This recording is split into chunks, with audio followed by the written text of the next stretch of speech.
Daalụkwa ndị ọma na-ege ntị. Ekene m nwoke kene nwaanyị wee sị ndụ mmiri ndụ azụ. Asị m mmiri ata na mazụ anwụ na nke onye chiri onye azụ elu. Ndị be anyị, onye nna n'one n'ụbọchị nke taata bụ MAP eziokwu bụ ndụ 1 na Biafra land.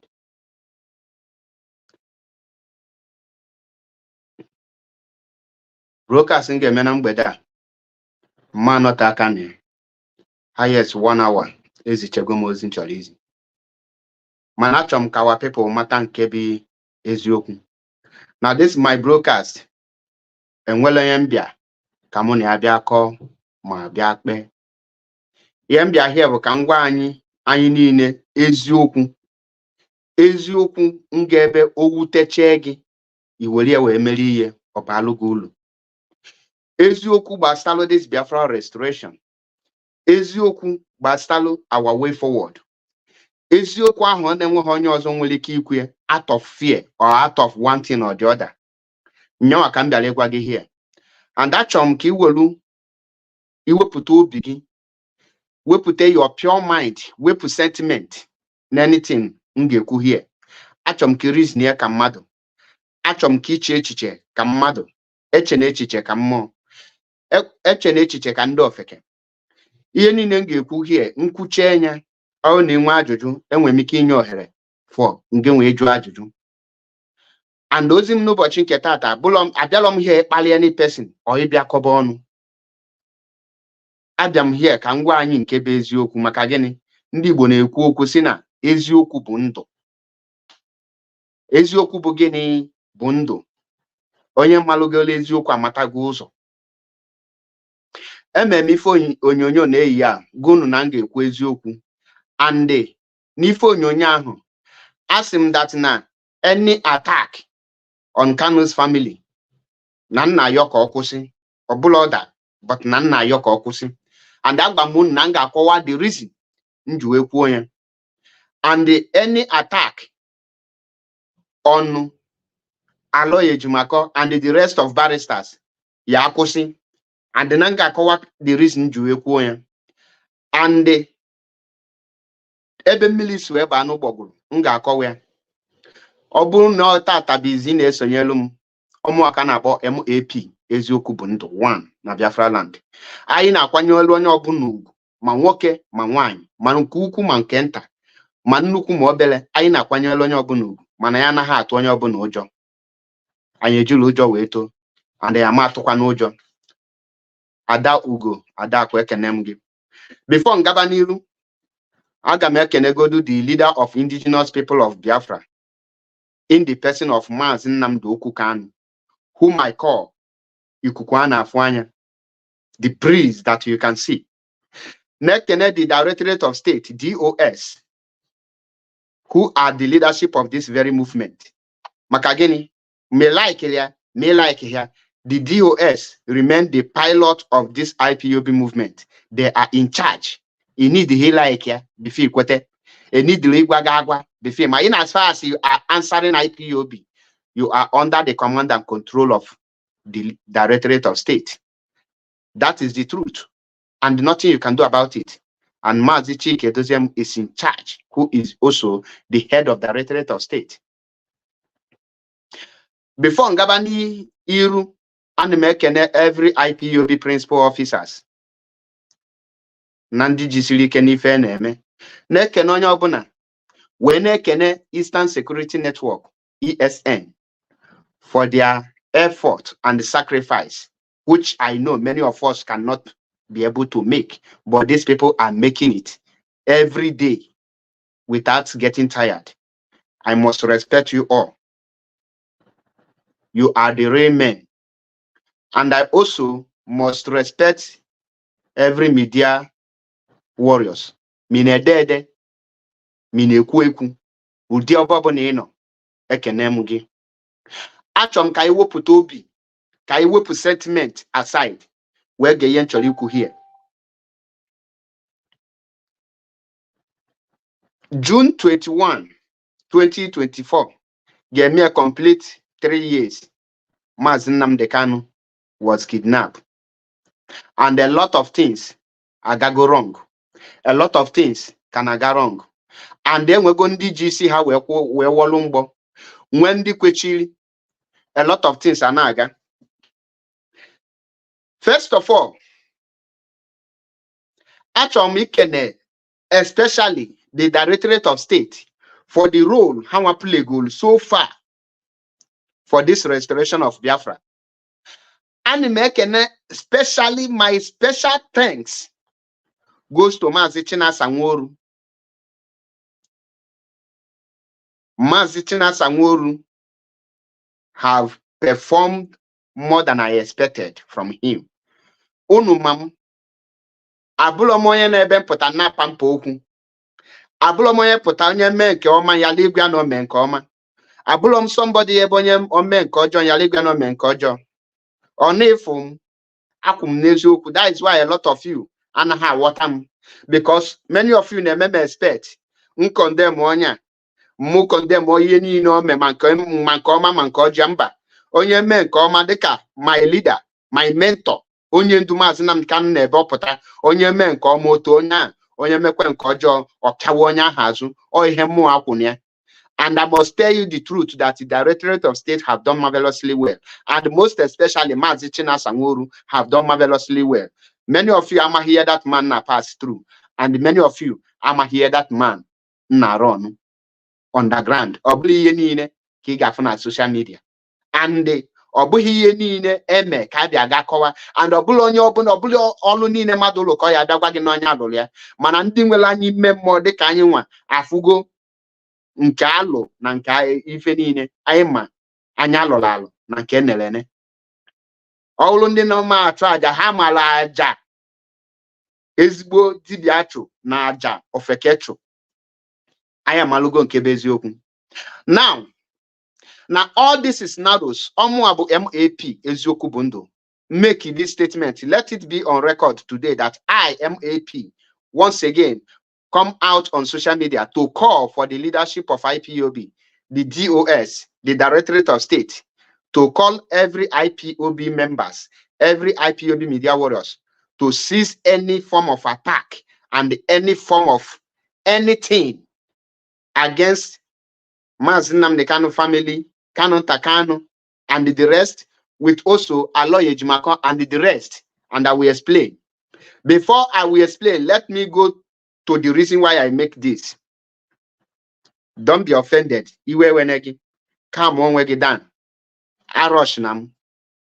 Butu onwegi. Relax onwegi. IPOB, which is Indigenous People of Biafra, was founded and formed by Maazị Nnamdi Kanu. And the Maazị Nnamdi Kanu knows that only him cannot run this very movement. Maazị Nnamdi Kanu mana a day will come na enwere ike onolu n'aka ndị ilo under captivity. And then well, some people nga run this movement because na nyawa bụ Maazị Nnamdi Kanu dị aware that na nyawa ma no n'ime nga or n'ime any place ọ ga nọ n'aka ndị ilo wee na run day-to-day activities of this IPOB.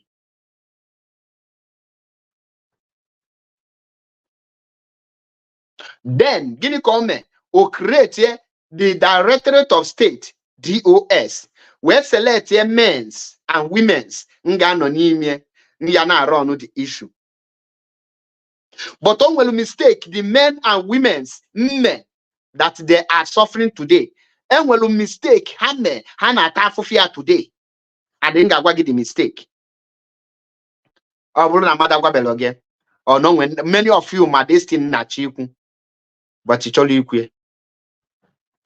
Now, Maazị Nnamdi Kanu on a live broadcast, where that the Directorate of State with the highest decision making. Bogini ndi nemebe iwu na IPOB ndị bụ ojecha ọgwụ na IPOB no ha nwa ga-ekwu ife na-eme na IPOB na ọ bụrụ na ha ekwulo na ime ame and ha kwuo iwe yara ime n'ịnọ na nsogbu na ihe ọbụla ha kwu bụ ejecha agụ na even nyanwa bụ Maazị Nnamdi Kanu ama agba ya okwu ha agba ya. In other words, ndị DOS nọ ọnọdụ ka the senators, why Maazị Nnamdi Kanu nọ ka the president.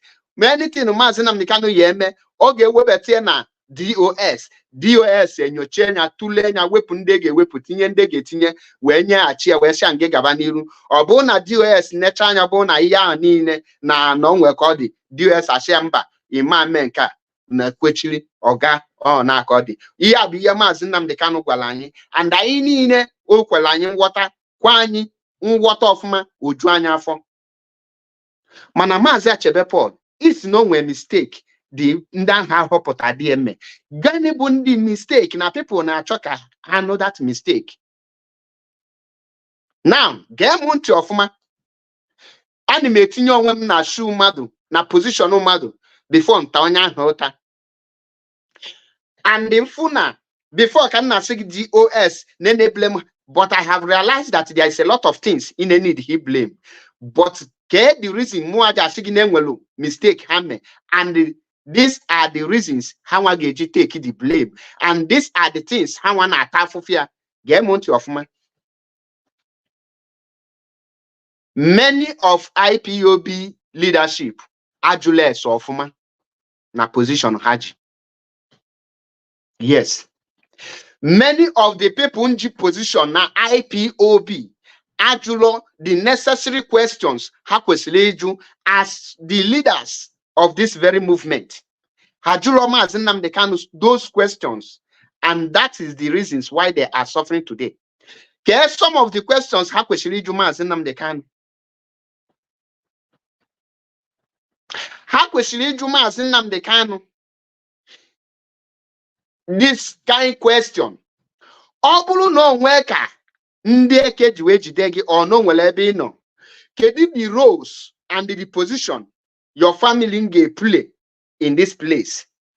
Your family and IPOB or family business or a national business? That is number one question. Number two question, Bo. After ka 2015 event in Melon Food, ebe some family members of Maazị Nnamdi Kanu accuse some leaders of betraying Maazị Nnamdi Kanu and try to hijack, and a lot of things happen. Why na hate sit to Maazị Nnamdi Kanu down? See, at this juncture, what is the movement all about?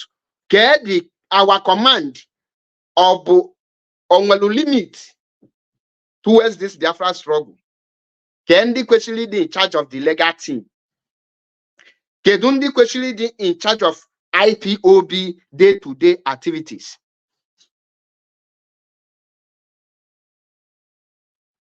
Now, a lot of them answer the question, and a lot of them fail themselves by even form yes sir all the time. There is a limit of loyalty. Every loyalty will ever for blue zombility. Most of them anahaju question when an instruction is given to them. Hanahaju questions makagini, a lot of them surely kahabulukwa na had the hardcore and the bulu the loyal to Maazị Nnamdi Kanu. Without him made some certain things. Enweli fanakpo principle. Enweli ndi na stubbornness. Mwa na principle. Now, upon the leadership of IPOB, Maazị Nnamdi Kanu, everything about this struggle can go on one thing. The legal activities of Maazị Nnamdi Kanu, especially no outside DOS. Gini kanku. The legal team of Maazị Nnamdi Kanu, and when they can Maazị Nnamdi Kanu were right of having a lawyer. Right open onwe kwesịrị nọ under the Directorate of State, DOS. Anything outside that, DOS kwesịrị ịgwa Maazị Nnamdi Kanu the truth of the matter. Bogini na Maazị Nnamdi Kanu lawyers must be under the command and the central command of IPOB. And when they na family with their lawyer, every lawyer kwesịrị ịdị na-enye report to the leadership of IPOB. In other words, the DOS kwesịrị ịdị in charge of everything Maazị Nnamdi Kanu na-eme. And when they come as the Kanu case against Nigeria, here questioning IPOB case against Nigeria. And when they follow me, and to me, on when they come as the Kanu case, it might the reason Mazemelo case personally with Nigeria government. Here the Kanu represent case somewhere. Biafran case, and that is the reason where our people that now Obu Naicho, the leadership question, and when my video got that quote that now the leadership question were red line to Mazinam the Kanu. A lot of you may have misunderstood. Manaka kuna that one a question were red line for every activities on your banana now this very movement. Now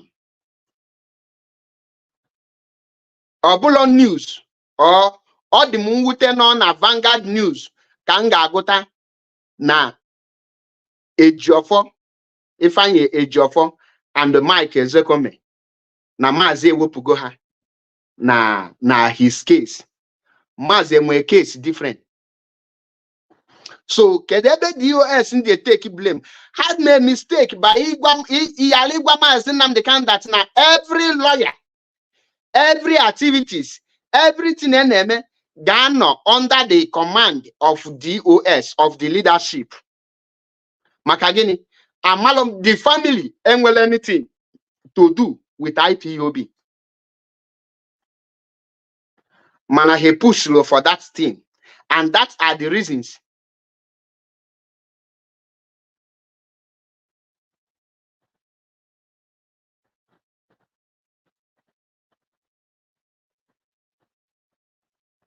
And that are the reasons. Madi Yebo Potoshegi, Mazi Nnamdi Kanu case, legal team no under one side, IPOB leadership and all under one side. Ojogulu de Nesibu Nkaku. Onwele bombe before. And we be full ome before any movement, any organization. And when you teacher, Mazi Nnamdi Kanu, all na DOS in charge of day-to-day activities of IPOB. Hagadi in charge of day-to-day IPOB legal team. And the IPOB legal team are different from Mazi Nnamdi Kanu lawyer team.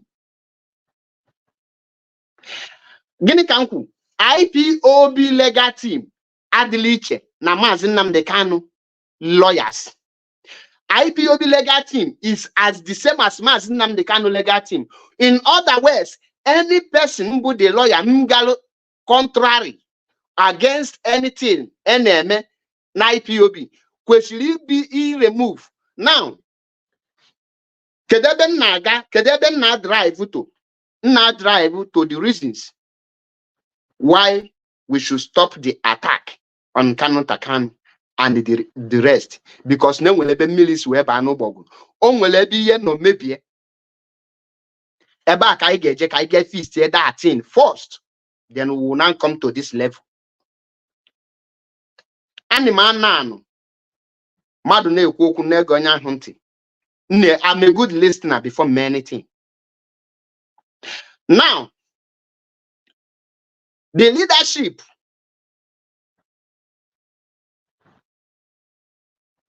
they take their job fully. How could their duties before anything happen not to Mazi Nnamdi Kanu? And they design the battle because he actually passed through Kanu Takanu, Iju speak to Mazi Nnamdi Kanu in the first place. And he actually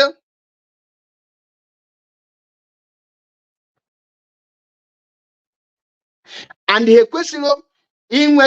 passed through Mazi Nnamdi Kanu PA before reaching to Mazi Nnamdi Kanu. And that is why you blame Mohana 8 days Mazi Nnamdi Kanu mfu. That is where I am angry. Now, Obulo's news that no Kanu Takanu and his brother, the in charge of the lawyers, the legal team, ne represent Mazi Nnamdi Kanu.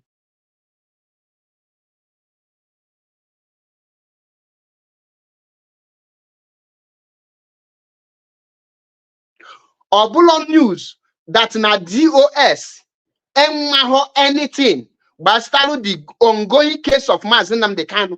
Mwa we na address. All na DOS amaghị anything gbasara the case of Maazị Nnamdi Kanu. How do they run the day-to-day activities? Before I will go to that, let us listen to Maazị Chinasa Nworu so that somebody will understand what I am about to say here. Can I go do this here because this was live on Radio Biafra. That's right. Your question he asked. Yes. The number one question he asked is why we have not brought Agadi to Radio Biafra to come to speak to Biafrans. Mazi, we cannot bring San Agadi to Radio Biafra because number one, when he was coming into the case, he made his demands very clear. Even till now, he didn't want to, let me assume he don't want to speak to, not that he don't want, we don't have any direct communication with him because of the conditions he laid out. You underline something there. We don't have direct communication with him. We don't have direct communication with him. Actually, made that place on the line. In other words, he will access or they don't speak with the leading counsel of Maazị Nnamdi Kanu case because senior advocate Kanu Agadi is the current leading counsel to Maazị Nnamdi Kanu case, and the DOS will access to it. That is another place they blame her.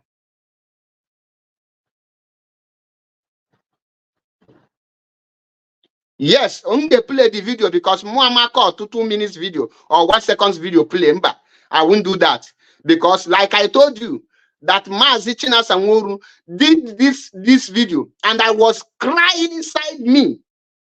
Makagini, ever can you egun that na Kanu nobody should attack them. Now our brilliant leader. One of the brilliant leadership, Maazị Chinasa Nworu, who is very much intelligent. Watch Anya here. Let us start from beginning. Biafra to come to speak to Biafrans. Maazị, we cannot bring San Agadi to Radio Biafra because number one, when he was coming into the case, he made his demands very clear. Even till now, he didn't want to, let me assume he don't want to speak to, not that he don't want, we don't have any direct communication with him because of the conditions he laid out when he was coming into the case. Some of the conditions I'm not going to mention all. He said that IPOB media, if they want him to handle Maazị Nnamdi Kanu, we should cease from insulting Nigeria, that we have damaged the image of Nigeria so much that IPOB media should stop attacking Nigerian government and talking anything negative about IPOB. That's the only point, the one I will take. Meaning that he do not believe in what we are doing. For him to come after all the killings, all the things Nigeria is doing against Biafrans, and the only thing he found worrisome or that will make him to be able to go to defend Maazị Nnamdi Kanu is the IPOB to make sure we don't talk about, we don't insult Nigerian government, we don't insult. Maazị, let me add this question. Let me add it myself. Why is it that somebody that didn't believe what we are doing is being hired in order to defend the leader of something he didn't believe in? Then who hired Maazị? Maazị, let us see it. No, Maazị Nnamdi Kanu hired. It's Maazị Nnamdi Kanu that hired him. Without the consent of the leadership of yes, it's Maazị Nnamdi Kanu. Yes, because I am saying it very clearly. We don't have anything to do with Agadi. But for the fact that Maazị Nnamdi Kanu hired him, does not mean if we want. I would say we have never communicated with him.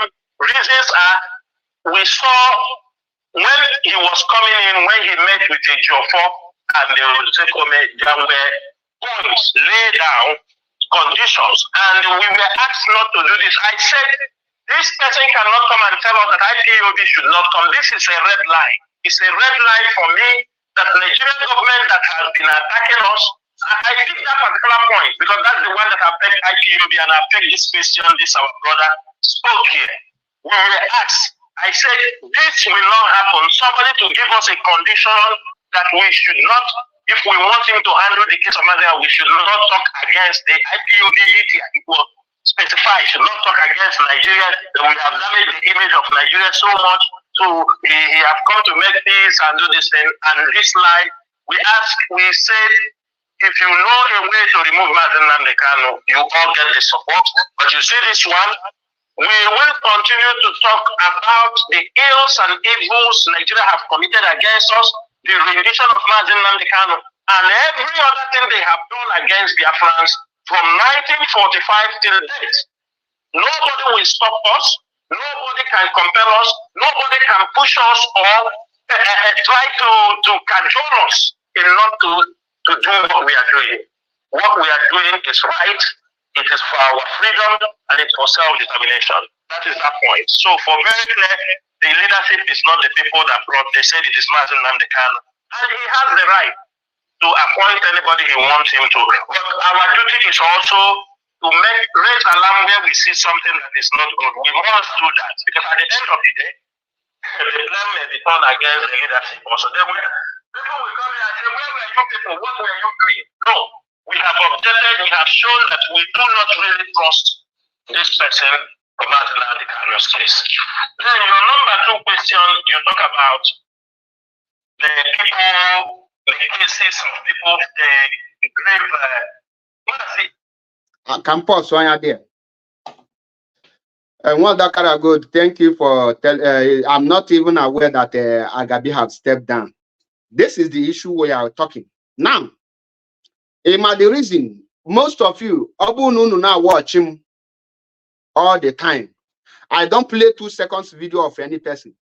I will always play the full video, at least for the person to make every analysis, so that me and you will understand. Kaya listen or not add my own. Now, first of all, do Mazen Nnamdi Kanu have right to select lawyer? The answer is yes. Do Mazen Nnamdi Kanu have right to sack any lawyer? The answer is yes.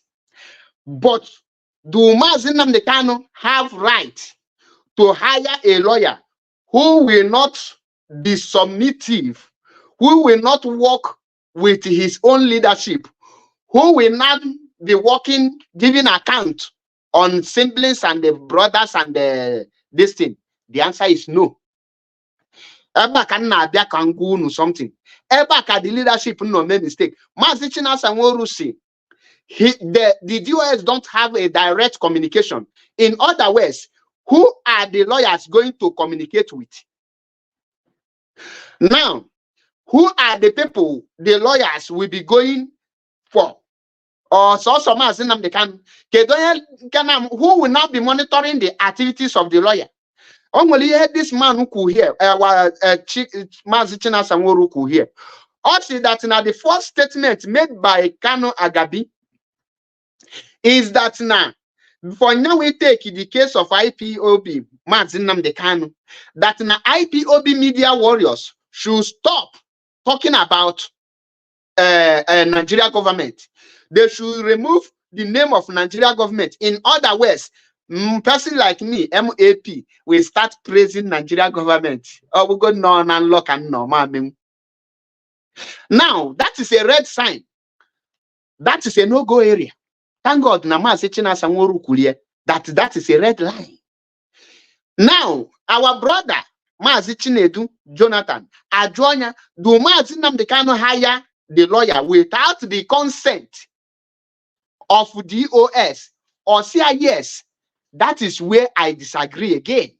That is when you see that now DOS, but that place Kahaga Simba. This cannot happen. You don't say because Mazi Nnamdi Kanu is our leader, he hire a lawyer without your consent, then in Kwado, in Olusia, in Ebanya. If things turn around or turn wrong, they might blame you. They might, no, not might. Person like me, we blame the leadership.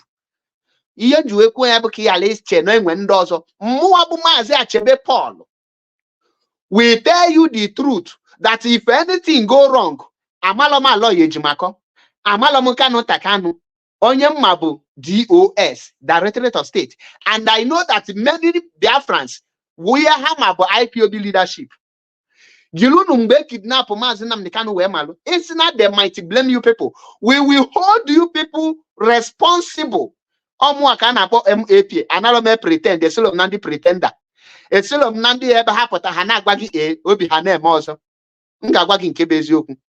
At that juncture, that is the place DOS remind the Mazi Nnamdi Kanu of their position. They are the highest making. Anything DOS says goes. Anything DOS says goes. There is no any lawyer that can come in without being submissive, without passing through DOS. If any member of DOS are not in order or is a suspect, that person should be removed from DOS. That person should be removed with immediate alacrity. Makagini, Obulo no maka Wadakara Gold, I will not be here doing broadcast. Obulo no maka members of IPOB, I will not be here doing broadcast. Obulo no maka Metusela Wada Chaluga and the rest, I will not be. You can't see me online be doing broadcast. Kediya Patanja broadcast because no funding abulo IPOB member, we are to explain things for them. And in that high Chikowali, many of them are super intelligent that they are not in IPOB nor make them zombies. Many of them are intelligent, and then when he or the mugu to them. Now, how can I be attacking Kanu Takanu, who is in charge of the legal team? IPOB that Sabo is handling IPOB legal team of an issue of Mazi Nnamdi Kanu. It doesn't make any sense. In other words, Mazi Nnamdi Kanu don't have trust and never DOS, you know. That is why he didn't allow the lawyers to pass through them. And when you get a check and ideology, at that place, can't you see that there is difference between loyalty and dishonorability? You don't take your loyalty to become a mugu. There is something they call principle. There's something they call Oga. What DOS we do? Yasakaja. In a fight to Biafra. In other words, now Obuna, the group now, plan was here against Mazi Nnamdi Kanu without giving report to DOS. Kedo emuna gige hold the same DOS. Eba no aka the DOS engage draw that red line. Mazi Nnamdi Kanu, if we are not valued, if we are not to the leadership again, dissolve us. Dissolve us or dissolve what? And well, amutalomi pampoku, amutalomi biane mfuezioku na pampia because of yemado yemem. Mba, odilona my DNA, odilona my gene. Obuni mamuna gimeki, obuni dilo straightforward. Guys, one day, mam, once something from you, I will avoid you. Obuna mama her engage mega avoid. I will cause problem between me and you, so that you can move on. Avoid me. They need him straightforward. That is one Jagunu. Mazi DOS question be in charge of every activities. Auluna Chike Doziem is the person Mazi Natroslo or Nene Nyenyu. Mazi Nnamdi Kanu have every right to remove him and replace him immediately. But that every activities of the lawyers, all the whole lawyers gone under DOS. And when they you cannot do anything, Basi. Outside DOS, a man that now oblige IPOB kine kumake. And when they as Mazi Nnamdi Kanu wear special counsel. Nkahu, a man that never anything but IPOB or Mazi Nnamdi Kanu no will family problem like Mazi Kweshiinwe will or get the personal lawyer in case of necessity, all those family this water manner, anything issue of this movement, issue of IPOB, that is special counsel to Mazinam can and will right across boundary. Omuakana MAP eziokwu bụ ndụ. Egekete Mazi Chinasa Nworu nke bụ eziokwu bụ na ebelum these people akwalili. Ọnọdụ ọnanọkịtị inyem coordinator. Ishim na then bịa na my zone. Ishi na azum na agwa my members ihe ha ga na-eme without me. I will resign because my position has no value to you. Many of you know here. Here you have so hold the leadership responsible. Many media warrior man have hold the leadership responsible. In as far as now anything members in the country today that the leadership will be held responsible. That is why how I get you an ology.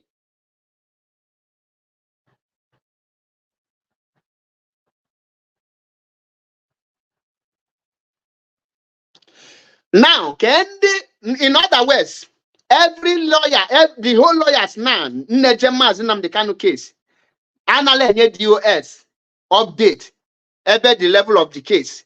And the members of DOS update on Mazinam the Kano case. Now, Bazem Kahaja handle the case of Mazinam Kano.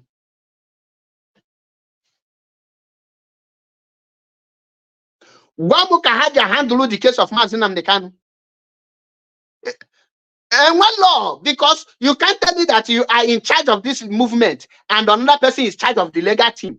The legal team is one of the most sensitive branch in IPOB.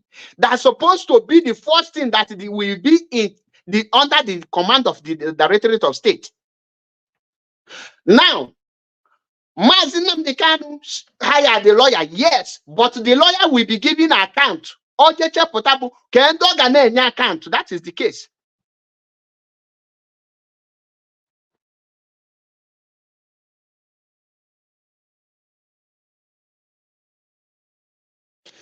The question Gajunu Nabo, Obruna DOS are in charge of the legal team. How would they know? Ebe melugolu the case of Mazinam the Kano. Enolia from our Mazichina Sanguru. Now, or not, that is why DOS need to step up some games. Everything abulo, yes sir, yes sir, yes sir. That's why some people put Hashim Nan disturb on Nekilionia as you. Some people are put Hashim Namam Mazi Ikwesi the lawyer. One time in my address, if you cannot explain in details to me, I will not act. I will not act.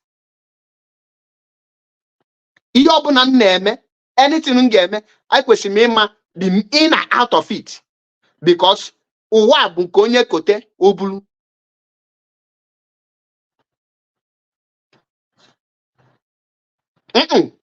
Keeping calm is also endangering their own life. DOS keep calm. The question is let's assume that now the people is working to kill Mazinam the can or to jail him, and the DOS keep calm. If they succeed with the plan, Keduka DOS engage you airport say that na hadilo aware. Even the command China Kuya. After I give them come can get rich, come back there. Now that's very program. The mana call okade. Iya hadilo mananti. Ojo blue de nesibu nkaku. Ever draw that boundary. Or Hamadike, you are the leader. Yes. We are your leadership. Yes. If we cannot take our responsibilities fully, then dissolve us. Dissolve us. And well, there are two ways about it. Person like Nyaman on a DOS, such thing and name, I will resign and move out. Raise the alarm. Raise. If they pay attention to it, person like me, MAP, public, I will resign. I'll tender my resignation letter. I can't do such nonsense. That is an insult to the leadership. Obulu no nwere onye dị corrupt, and that's why we are the IPOB leadership. N'anya n'ime unu, obulu no nwere onye Maazị Nnamdi Kanu ji makia wee na-eme unu avoid, fish the person out and take the person away and build that relationship. Biafran Samalokwu ye bụ siblings. Biafran Samalokwu Kanu Takanu ọkwa leadership ka Biafran Sama. Chetekwanu na ka kidnap Maazị Nnamdi Kanu. Enwelokwa onye ọbụla mkpọ Kanu Takanu ha. Ọkwa the DOS ka akpọ. Person like me ama akpọkwa Kanu Takanu ọkwụ nwa ka m ga-akpọ. Ịmakwa the meaning of leadership.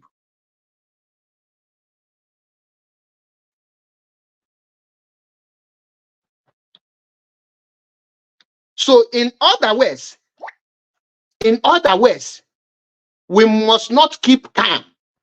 And that's from every IPOB media warrior. If the leadership of IPOB fail, you people we are the people who contributed to it. Because every time DOS are wise, that decision to keep calm, that decision to even allow Kana Gabi to continue is not a wise decision. MAP eziokwu bụ ndụ. Ihe ha bụrụ a wise decision, because ọ bụ na onye ahụ na-akpa nkata ọjọọ imegide Maazị Nnamdi Kanu, you keep onye calm. Ka ịmakwa ihe buto Maazị Nnamdi Kanu, you are the backbone. Ọnọdụ ka unu a na guide Maazị Nnamdi Kanu. The things Maazị Nnamdi Kanu na-eme ọ na-ajụ unu before emenya. Eluzie ka ejie. Ọ narozi ajụta unu. Kama unu ga-ekwechiri ihe ahụ ga-emechi ya mee taa na onye abawa leader.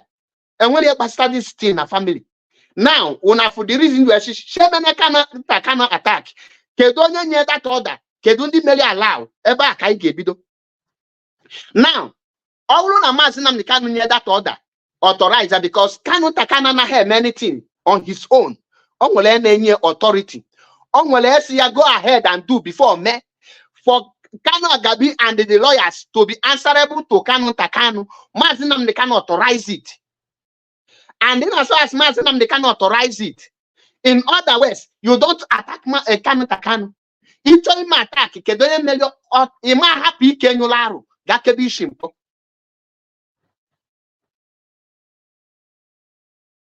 That is why you see na muama made that family attack because somebody authorized it. Ajumo wemese.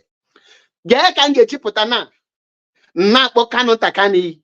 What of Mado Potatium Kedoye Nyelu Kanu Takanu, the audacity, the authority, is in charge of the legal team? Kedoye Yenga the person. If you know well anything, the person. For those of you Nama home of Uma, among all the media warriors, and what to defend the DOS more than me.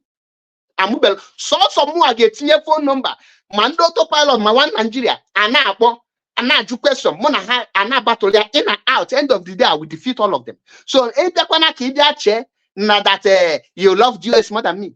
Because many of you defend the DOS 1/4 of me.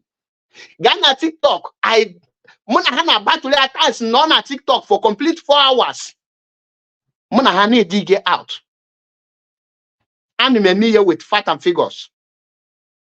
And in as far as Nande defend her, I will not fold my hands and watch them fail for me to fail. Mad fold my hand and watch her harder because harder more harder go.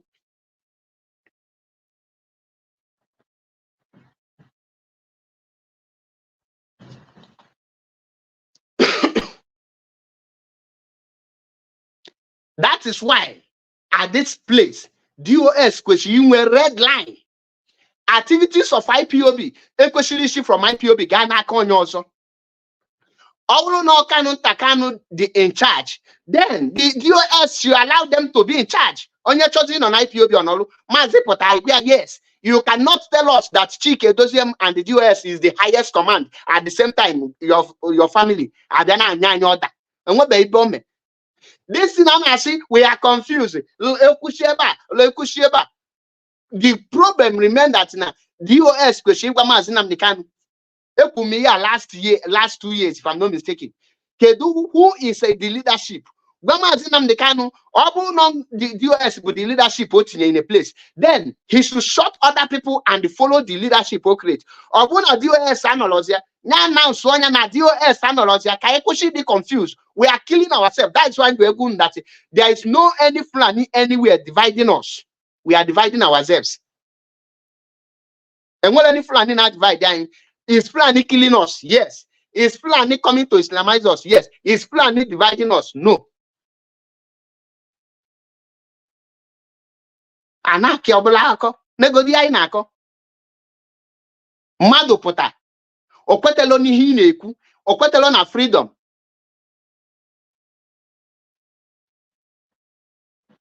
o kwetelo n'ihe na-eme imenya lawyer how kedu onye nne investigate o jezie negotiate ka onye ya na plan anything o yeme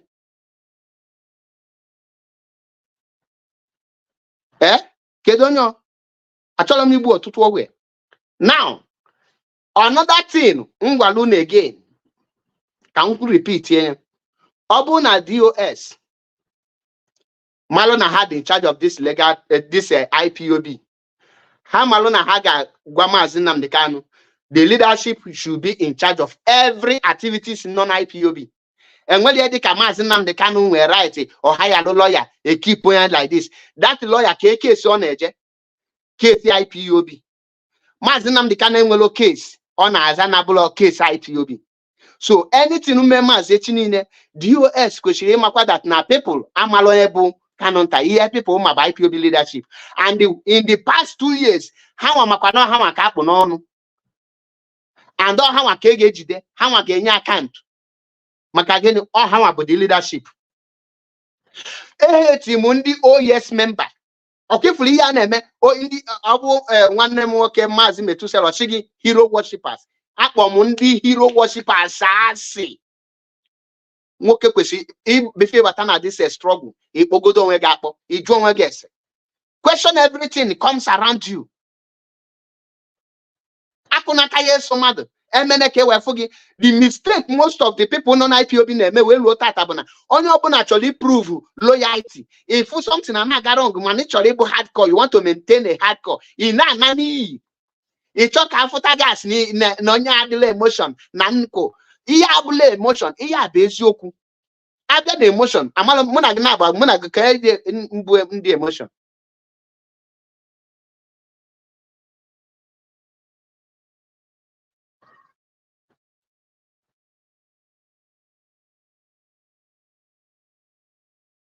So now, can get you put if for the reason we see nobody should attack Kanu Takanu or Aloy Ejimako. Makagini, these people, Aloy Ejimako Neja for Maazị Nnamdi Kanu, Olodi and rapport, on your instruction, or carry out, or what cannot he hogeme, and maybe Manadio not there. Okay, and was the two leadership in IPOB. One is Kanu Takanu, one is DOS. Both of them under Maazị Nnamdi Kanu. Ka ebe si eme ụdị nke anyị eme before. Onwenu ga-ebe unu fụọ me. That is why you assume that I am AP. I'm a mechionu, something like that anaga. Now, in other words,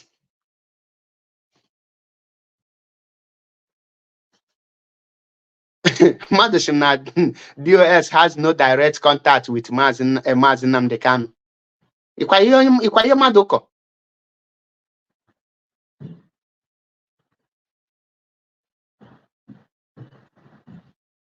Na-ege m ntị, enwere something na-ebelieve. Mmadụ sị m na DOS enwere direct contact with Maazị Nnamdi Kanu. Nke ahụ bụ okwu asị.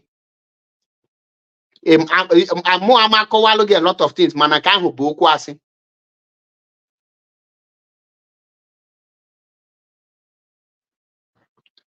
Nke ahụ bụ gịnị okwu asị. DOS nwere direct contact to Maazị Nnamdi Kanu.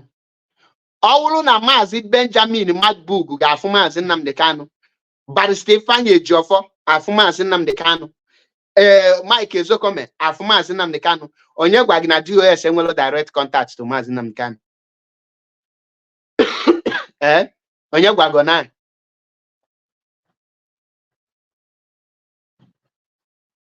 onye gwago na ihe a na-agbawasị m obi. That is why to ego unu ọ bụrụ na I conclude na anyị kwete no Kanu Takanu ga-adị in charge of the legal team, then we should stop attacking them. Let them continue.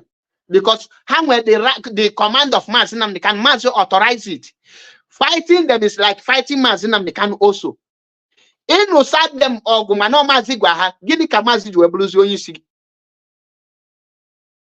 Iyobulu ha ka kwesịrị ịnụso ọgụ.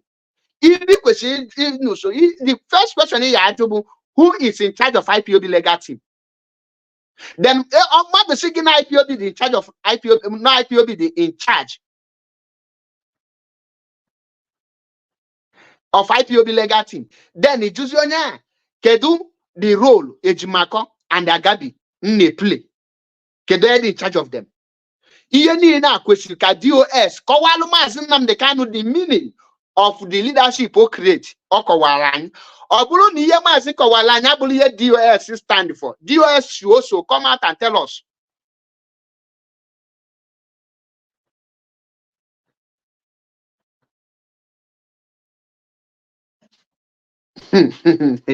Donald told me, Mother Gwanagi that Negemonti can Wagwanti. Only Yanana have educated person. Na mother as English Agam school, where sense. Mazi Nnamdi Kanu, you cannot become a lawyer to Mazi Nnamdi Kanu without Mazi Nnamdi Kanu in your go ahead. God dress.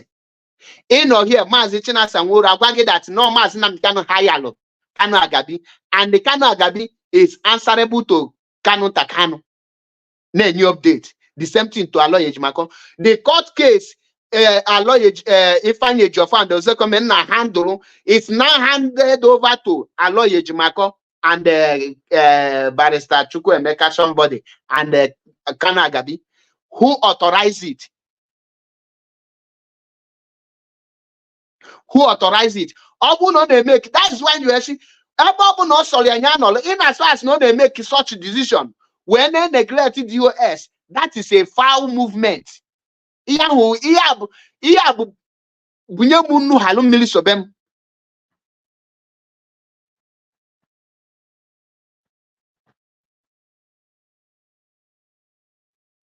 Now, many of you know there, Anolu, make it to Father Potter, Ibiai claim me water naga, water, never excuse. All those excuses in your Chenya. The question is, I don't give after King Chenya, why are you now attacking Kanu Takano?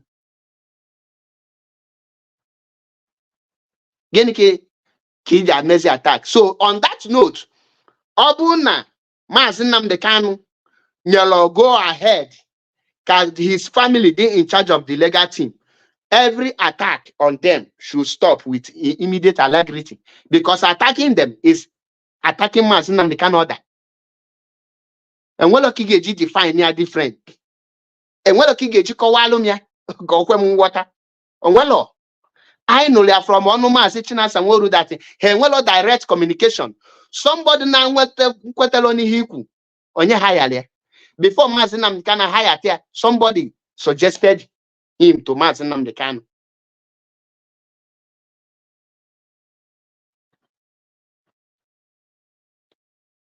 Kim Don Williams, equals ni na malo. Okay, it's an okay, US ni no ezai. No dear. IPOB family in Biafra land don't go and control it. Oh, DOS. DOS no benine. DOS no benine.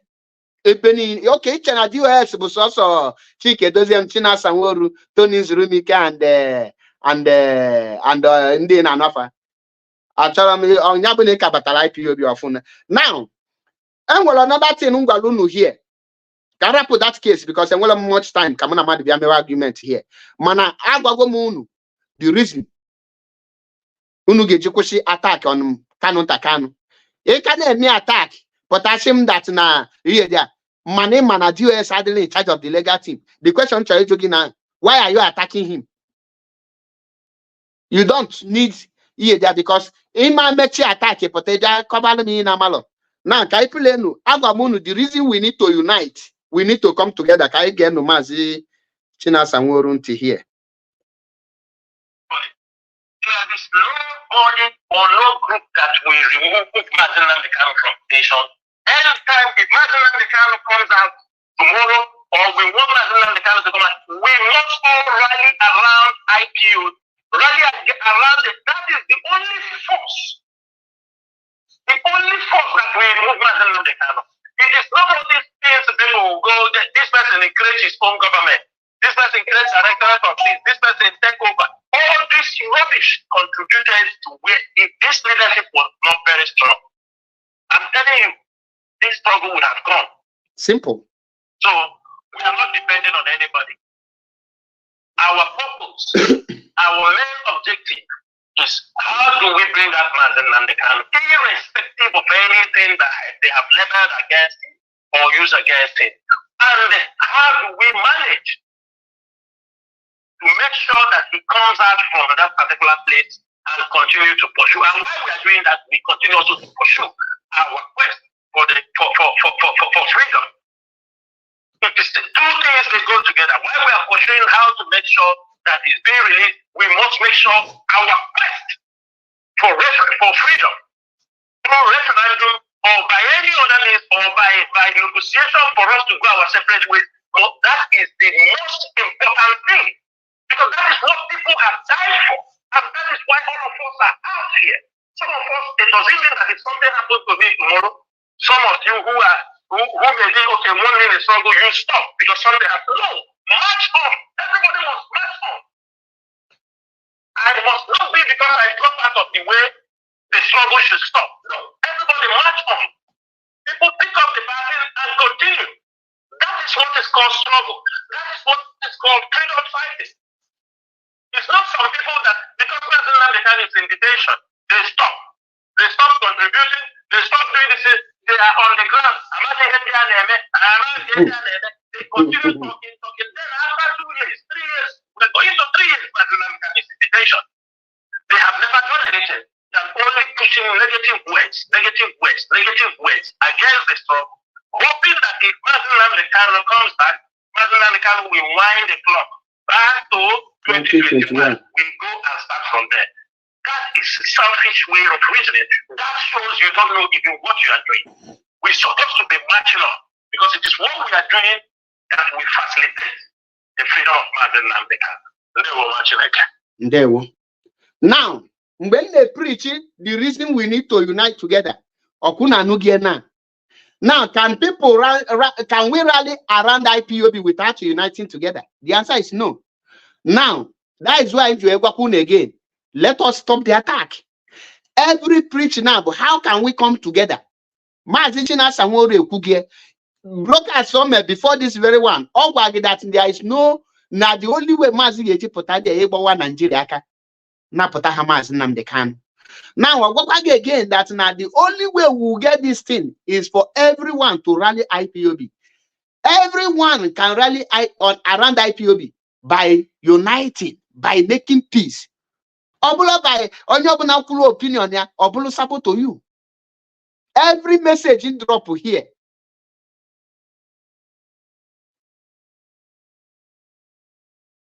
Every message input to here any day, anytime. Ogwa can no igafuna that my message meche if no the solution. Another man just potabia kwoku. Many of you making now follow my nyofu or in a me or in national ni hate him. All those things on what he able to me. The most important thing but that na agwangin kebe eziokwu. Gwagi the truth. All you like is here no the eziokwu. Obo ne like lo anonia. For Biafra to be restored, we need to come together. All this division must stop. If not, Ndi Fulani, Nigeria government Ghana ni. Nigeria government Ghana ni. Me like it. That is the fact. That is eziokwu. So to rank everything up like Ngbalun Namadialo here, if you are not no argument to any person. Obu nige below that broadcast man sitting as and will make. I advise you to go there. And that's some kind of leadership step up their game, take fully responsibilities. They are responsibles. And when they are the career, we are that none you bear this very movement, and none you bear this leadership. Obuna this leadership, Namazinam the natural use her, yan dissolve one. Dani ikewa anyị ekewa ihe anụ a division ka anyị nọ n'ime ịgbasa onwe anyị ọgụ anyị just nọ na-anụsi onwe anyị ọgụ ihe na-afụ na social media ọ na-akọ dị on ground ọ bụ na uche gadịrị ya ka uche gị dị ya. The earlier we learn how to unite now and the fight for our freedom is better for us.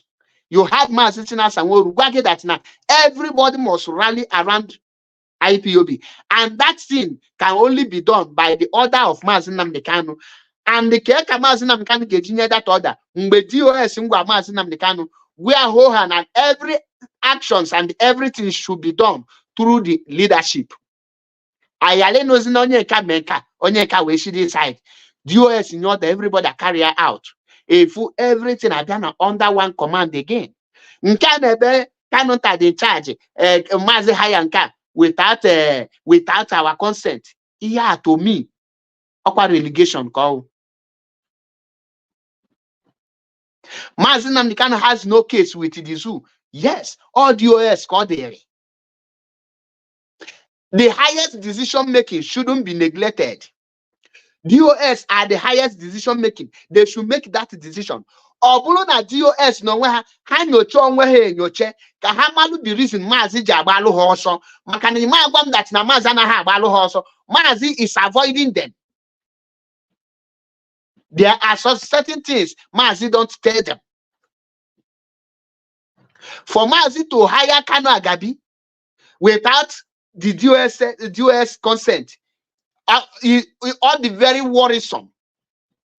Abu is very worried about it. A man in well of this Biafran freedom struggle.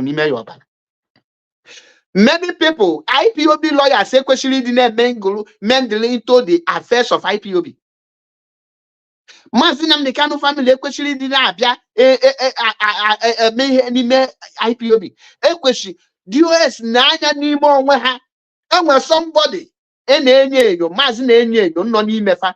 Ha called the person, populate the person, tropian IP in our DOS, and work freely with Mazi Nnamdi Kanu.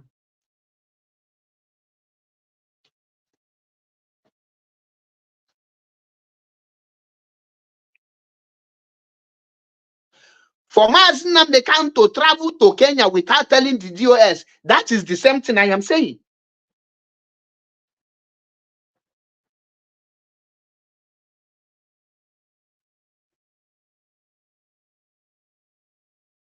Mazi Benjamin Potagwani that na everything a lawyer Jimakon is coming from Mazi Nnamdi Kanu. So that is why again we should stop the attack.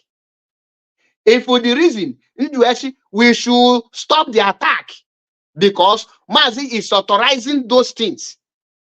Mazi Nnamdi Kanu remain our leader, and the Achomka DOS no on top of the game. Achomka the Kahan on top of the game. Achomka Fuhanazu.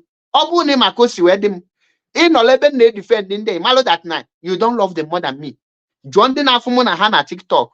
John the Mekuzi Maka Facebook. A lot of you non Afumuna Facebook. Another be kundi ken neme underground.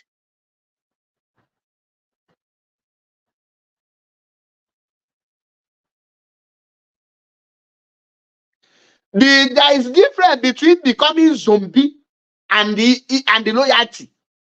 Too much of yes sir is why did you say well overlook before Kanu Takanu. Too much of because of Nina because of nature Kenyagi coordinator, everything you swallow it, everything you take it. Each Iblu national coordinator, each Kenyagi there. Some of them not there now. We get in a chicken, those them wrong advice. Okay, when we get Kwapiaka, how we blue head of Directorate of State. Iya which can you change can we criteria said you went alone, you make the leadership of IPOB. My idea.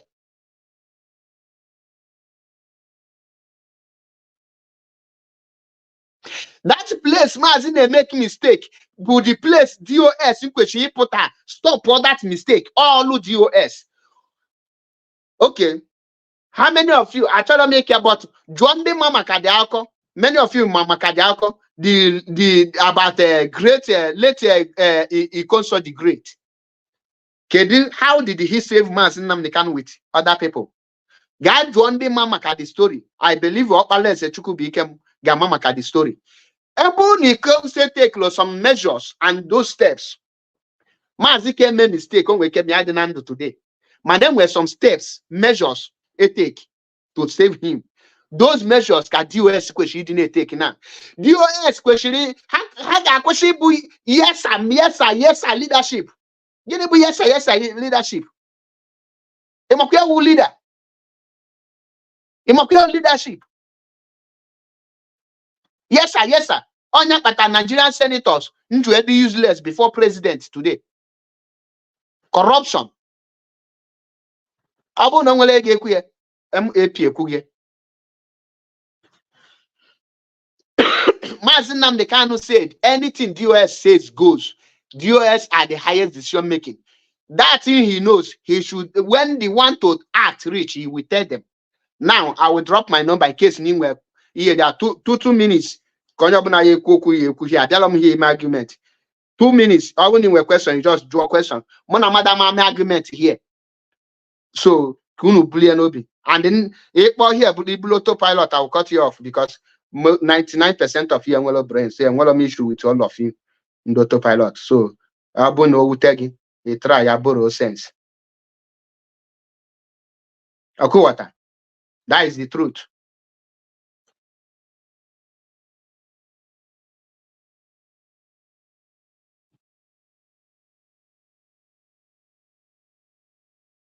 I will need my number naturally. 2 minutes you hear that. You quit usually poor. And then I say you do this, you do that. Bucket agwami ya. Chineke akpọ ọkụ.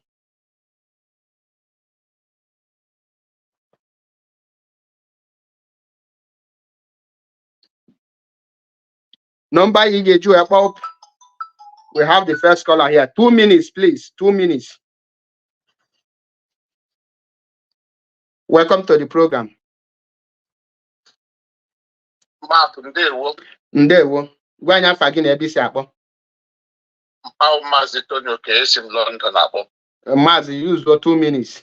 Because on no account Kiga any member of Directorate of State here. Once imego the blue mistake in ga court again.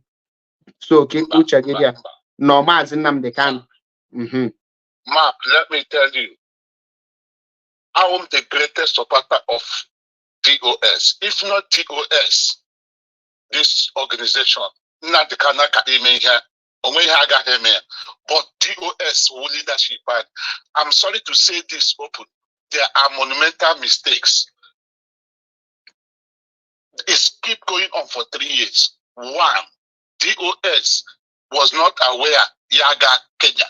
At the end of the day, they were accused of what happened. 3 years, it took 3 years to clear their name that they didn't send him. DOS are still there. One woman took our finances. Up till now, DOS did not reach our leader to tell us something about finance, about it. DOS not there. People we don't know are taking care of our legal team. They are not in charge of the legal team. They are not in charge of finances. They are not in charge of information coming out from DOS. Come on, man. Come on, man. These 3 things, they should step up. I am not saying they should take away loyalty, do the job. If they do the right thing, which they know, I know they have the capacity. This issue of if anything happens to Nnamdi Kanu, no, I try to call that day. I love him. I love DOS so much. They are running away. They are talking. I'm sorry to use this word. They are chickening out. We will not wait for anything to happen to him. We will not wait for him to go to jail. These people have to be stopped. DOS should stop giving excuses like children. I'm sorry. Thank you. Ndewo. Simple as that. How I take careful their responsibilities is to protect Mazi Nnamdi Kanu. They cannot do anything. I disagree with him there. The moment they kidnap Mazi Nnamdi Kanu, you take full in charge. All your duties, make sure that you email everything. Mazi Pota, you hold Mazi Nnamdi Kanu is just explanation. Mazi Kanu get pick. Yeah, Hanaba Kotozi. Hello? Caller from South Africa, please, you can call back again. Amalam Kenge pick Hanaba na ring at the same time.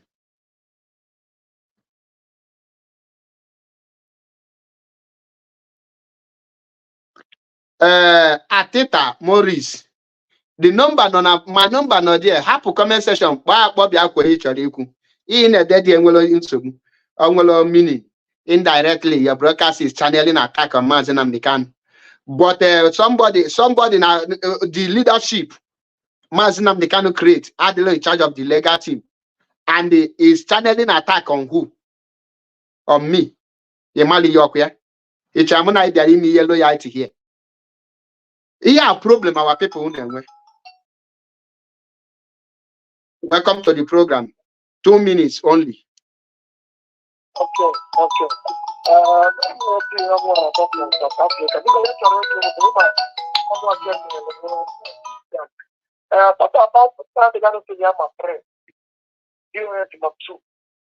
the others number 1. Kenya or what US. Because over here I been there, man. I believe that you may take go to the state of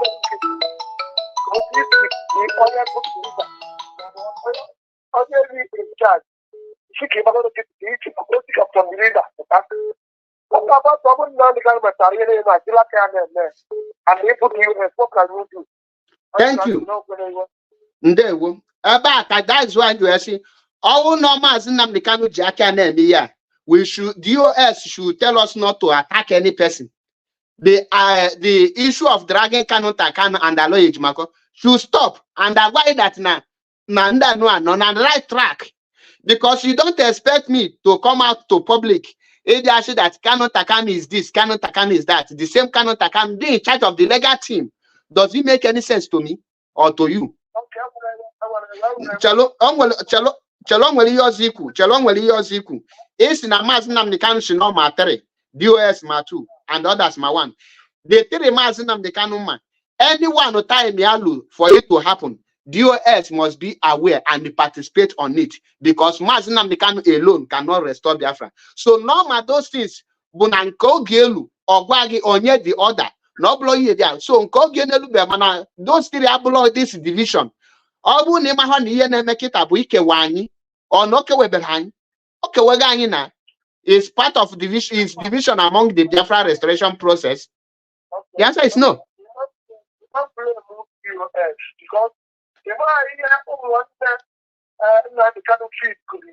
it was just Kanu Twitter. Something that you come on and make. Don't you imagine? What you said from the beginning. It was just not the kind of correct. Yeah. Because nobody knows all. So that's why I say, don't blame US. Mazi. Although, just near your point. I know, no. Okay, man, the kind of put maybe you understand me because all I the lawyer, or you man the kind of I don't think that they will also put it direct. If you want to go to direct, I say I have my inside. So sometimes. All the credit here. But I will not blow your credit in we keep on our WhatsApp. Now let me tell ourselves the truth. And well, our mistake, our people, and that mistake, I continue on a man that we will learn in a hard way. Mazi Signal ma 3, DOS ma 2, and the Iwa ma 1. That's 3 Mazima. I mean that not showing me so see maybe. Nko gelu nyawa the strategy and we put here the people nga carry out back at US ejimata no mean na US amamia ebe my point in obuna the legal team anything concerning Mazi Nnamdi Kanu and the legal team should be under the IPOB command not under Mazi Nnamdi Kanu brother command Man, no, maybe not this in a play, but one of the strategy, that is not strategy. Men are dying, people are going down. That is not one of the strategy. Because good evening. Good evening. 2 minutes, not more than 2 minutes. My name is Mazi Collins. I'm calling from Ghana. All I want to, I'm watching your program and I'm looking at what you're saying. What you're saying is true. But what we have to understand in the US, they are human beings. Of course, we know. And they are human beings like us. And there are some certain mistakes they make sometimes. Because human beings make Mazi be audible because I said there are some certain mistakes sometimes DOS make. Because they don't have to come out and tell us that only these brothers are taking charge of the case. Here, on the name credit in a bomb na program tata. Born on our WhatsApp, my here, do not personal direct come above no name credit. Born our WhatsApp direct.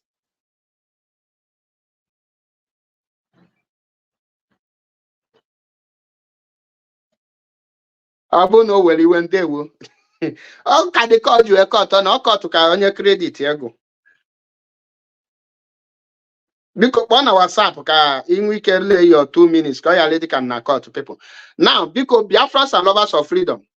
Ebemu Wagwadolukubu Negenti Mazi Nnamdi Kanu DOS bụ Mazi Nnamdi Kanu. Mazi adịlọ incommunicado to DOS. The only thing about that now, DOS were some certain message Hama pass it to Mazi Nnamdi Kanu based on the place Mazi no, because enwelu recording device from the DSS I need a makan. But Mazi Nnamdi Kanu will keep pass message to them. In other words, DOS Bugo na hanala pass message to Mazi Nnamdi Kanu and Mazi Nnamdi Kanu ha pass message to DOS. The full activities of legal team and the anything DOS should take in charge. Here how do Mazi Nnamdi Kanu fight and bring Mazi Nnamdi Kanu out. When they bring Mazi Nnamdi Kanu out, Hakowazialo Mazi Nnamdi Kanu the reasons for their actions. Nothing more, nothing less. Good evening. Good evening from here. Because you need 2 minutes near your contribution. Okay. Equal DOS, you mark out to give my block from my WhatsApp. Take note. Thank you for the program. Your introduction this evening make a program. I was thinking, but I got where you are going. But I'm trying to between Canon, Fine Boy, and the lawyer, and then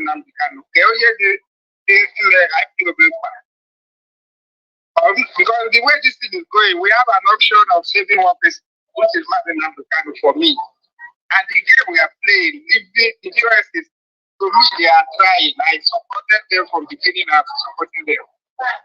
But a time will come when they need to do the needful. The fight, having the real fight now here for good. We still have to go to the Nigerian government and settle this issue between who is in charge or power for Canada and his brothers. And I know it. They need to wrestle the position of legal team and get it in their custody. Without it, this fight we are fighting, we are not going far. Meanwhile, I will beg you, because if you can reach US more than people like me. I know they will watch your program, but I know they are not relaxing. So I just want to thank you for your program. I don't relax. Okay, well, thank you.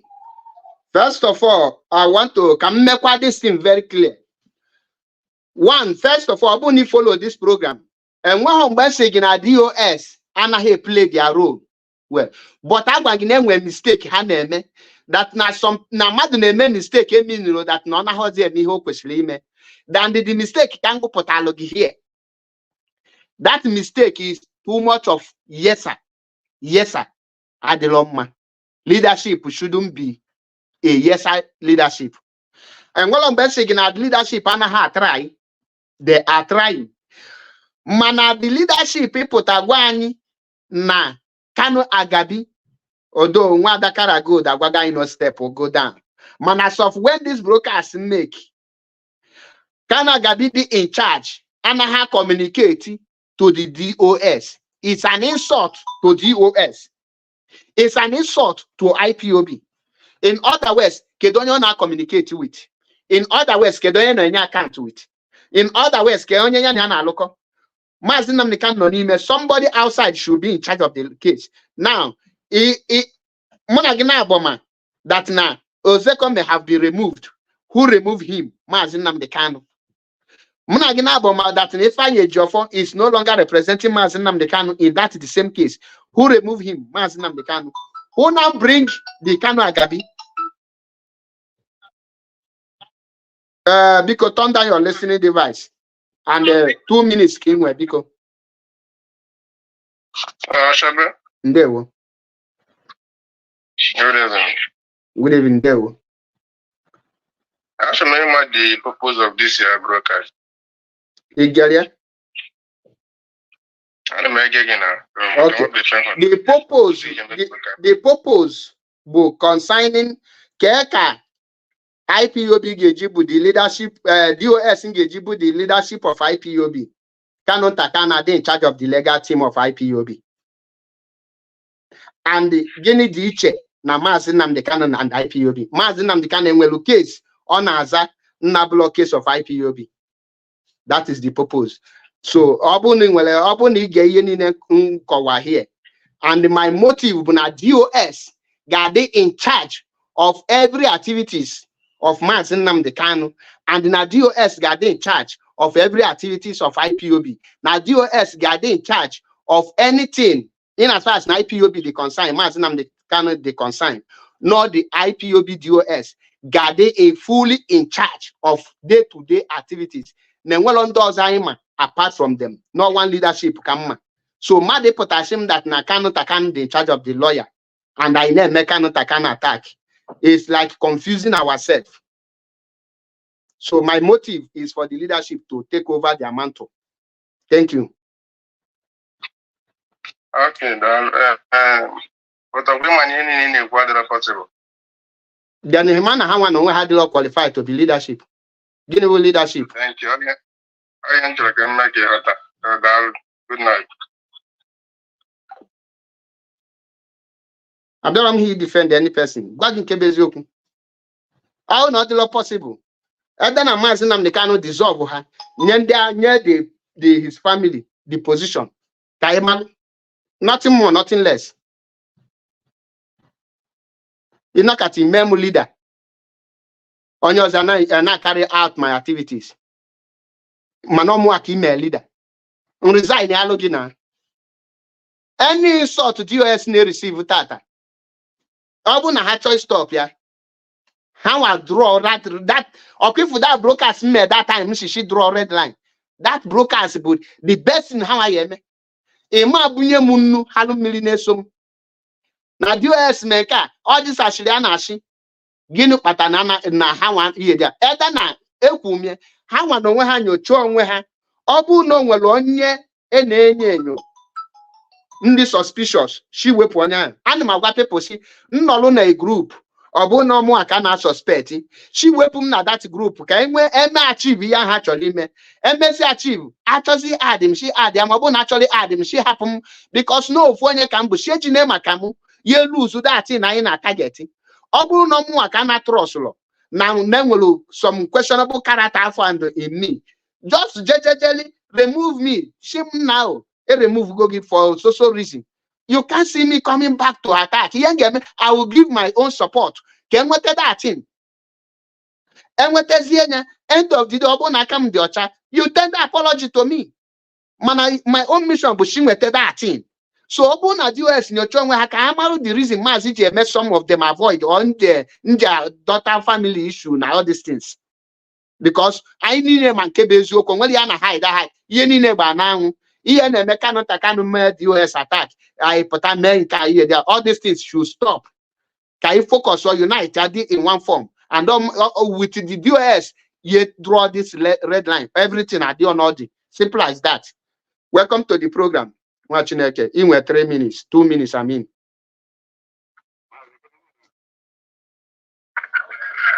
My name is Colin. I'm calling from Ghana. Go ahead. I'm a supporter of the DOS. And we over here, we supported the US. And the US, they are doing a great job. But of course, we know. They make some mistakes. They are human beings. You know, so they are And there's Obama man before. you know, they are people going to lie and many things, which the day Benjamin Madbuko went there. But even when he come out, he told everybody that if you are lying to women, if you are the one going to win and you are lying, you should stop it. That you should stop feeding women with lie. Understand? Why Benjamin Madbuko Juwele Kuriyan na also go to Sinadia? And the PM and Ambroka let us be fair, because we are following the leadership. And the leadership has to know that if something went wrong tomorrow and Conan began to come out, it will be on their head. They know that already. What they need to do is that they need to fight and stop all these attacks that is coming. Find a way to reach a way and let Conan see what is going on. You are bringing lawyers and the leadership did not know what is going on. Let only know what is going on outside, because we that is outside that knows what is going on, know what people are talking. Because you can't be against only the same and you come and you see the change. And only the people are not that message. That message, they share the message. Not only the message and you do it. They will tell you. Because they have to fight. Even if you see his wife, they can send somebody to him and let them see what is your players are cutting outside you. Are you the one that doing all this thing? Are they sitting with light? Then you tell them the truth. The only thing you know that you will not discuss some sexual issues there with them because of the device around there. But you have to tell them the truth what is going outside. Because the reason why DSS people do there is that for them to confuse everybody so that they will know the certain message. That is why they divided the lawyers. The lawyers are not going to do anymore. They divided it and they are doing one by one so that they will convince me and you, so that we will be confused. We will be confused on what we are doing. We are not confused. We are not confused. Open and the confused. The confused. The problem here, Negemunti. And when you get confusion here, first, open you check here my program. Asking we must unite for Biafra to be restored. Number one. Number two, here the Makia program abona. A lot of people never happen to Hashigi. Now, Takanu is not representing Mazinam the Kanu or na lawyer Makana here represent IPOB. Mwana chigun data na a lawyer Makana represent Mazinam the Kanu. And the law answerable to GOS. My own problem. No problem with the leadership. Now something like that, now how a question in charge of the movement. Mazinam Dekan, who is the founder of this group, that now the moment I pass a message in a two place, near different order, that have bring division. So that is the place. Any dog, Chalokanda, Mazinam Dekan order. Go ahead and do something. We should understand that DOS don't avoid. They no follow family. Manobu na choka peace. DOS Mazinam Dekan share whole heart. Choose between your family and the leadership. Kedebi chokana role. Only the confusing here. Obu no choose your family, then only choice of the family is so Obu not choose the leadership. IPOB solo the leadership. Person like me, I bad me pen one that IPOB family business. Wonya hakanti. Imano kateshim that nan join the family business. Eshilom from a faruku ibeko. Eshim from a ayamelum. So kaina whatever nadia. Only the confused, nya the long way confused. Yeah, no movement. Is called a special counsel to Mazinam Dekan. Then Guinea Bastarian IPOB. Who was not hired by IPOB. IPOB legacy is still there. They are still working on other IPOB members. Who is the leading counsel to Mazinam Dekan currently now? The lead counsel to Mazinam Dekan currently now is Mako. Because the Agadi that they bring, along with Mako and Kanuta them bring. Then Kanuta said that told Kanu Agadi that if you don't want to communicate with the Mike Ezekomi, you can. If you are still communicating with him, you can't be in charge of that. And now I told Kanuta that there's no way he can be in charge of the case that he just claimed that, and he can't be communicating with other lawyers that he can be there before. Then from there, he says that if he wants him to, step down, he has to step down. That's what I hear, according to what people say. According to what I hear. Now, negative. You just call here now, go see that Nonye Kanu the legal team they answerable to. That is my fault. That is my problem. Kanu in charge of legal team, even with DOS. Kanu cannot be in charge without the authorization of Mazi Nnamdi Kanu. But do you know why alone they are answering to Kanu family? What I think you need to do now is that they listen to send somebody to let Nnamdi Kanu know that this decision you are taking is spoiling something before it says. Because when Mazi, and then well argument I never hear. Nabole Yakitanku Maka the leadership of IPOB. Negemonti. Kanu day-to-day activities of Mazi Nnamdi Kanu questioning on a DOS. And when they open at the siblings choice, as me and you is speaking now, the DOS and when her lawyer may represent Mazi Nnamdi Kanu na that case. So okay, give me the point argument, which is very bad. Ojo boost then it's one Kanu telling a lawyer. Or my yoga family lawyer, but on anything but start this case. Okay. Mazi Nnamdi Kanu was kidnapped in Kenya. Kenya, the charge of the case in Kenya.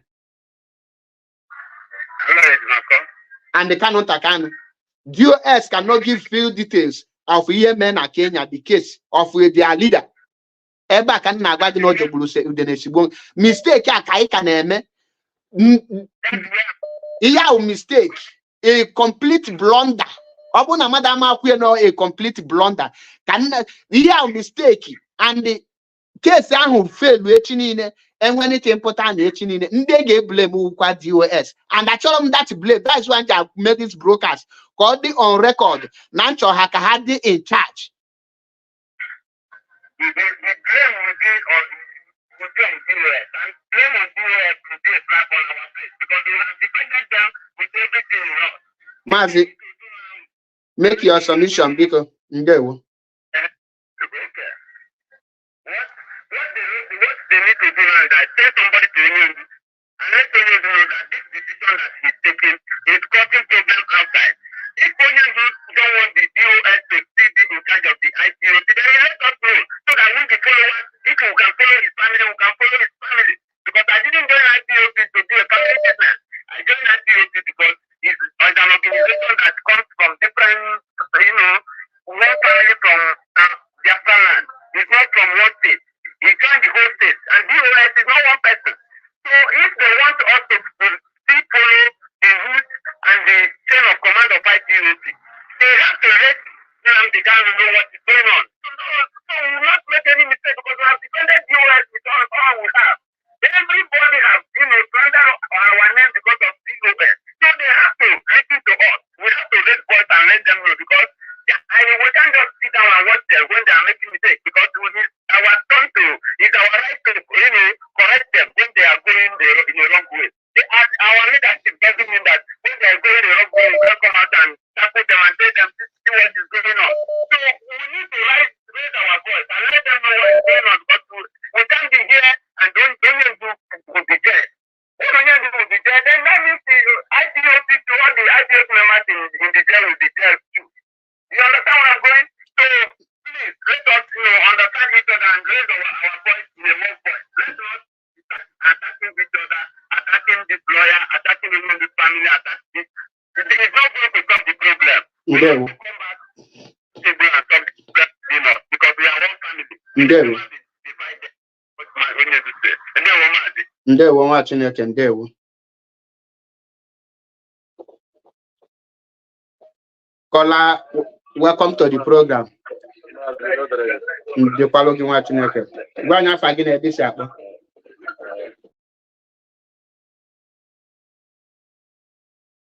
Gwa anyị afa gị na ebe isi akpọ. Okay, ọ dị ka isi n'azụ. Don't worry, gaa n'iru kwuo eziokwu.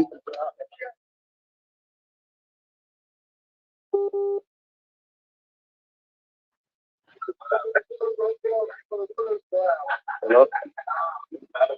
Hello, Mazi. Hello. Hello.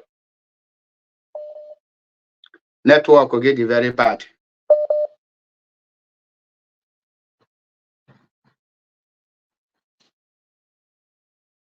Network gị dị very bad. Our brother hygienist, before nga abịa na your question, very important.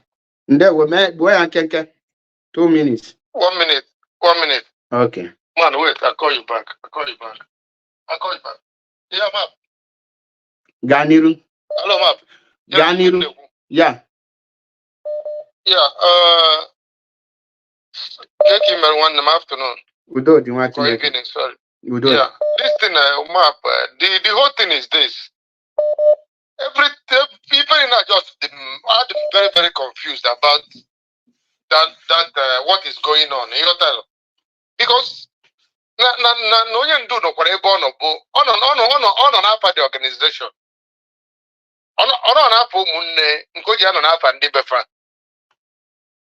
On half IPOB going do not there. So any other person, if there's a disease in charge of the legal team, automatically no kikiri fan kuzi no na yara kwazi no na the leadership wasn't involved. Why for ne go because the thing I draw proper. One organization is still they the leadership report. I probably melo. I don't go Biafra. I'm not going to Biafra. I'm not going to the same thing goes to South Africa. I'm not going to up to today, sir. The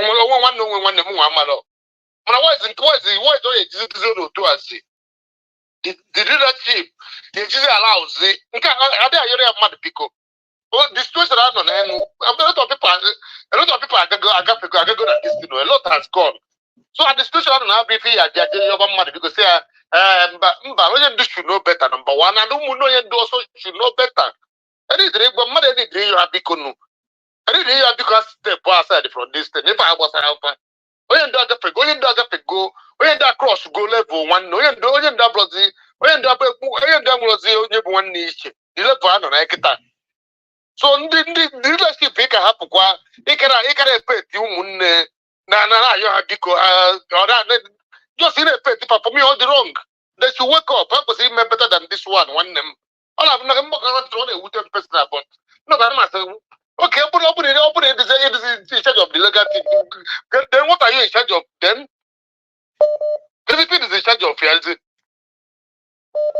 Mazindewo. I don't know if people more than I want to maybe naga because the legal team is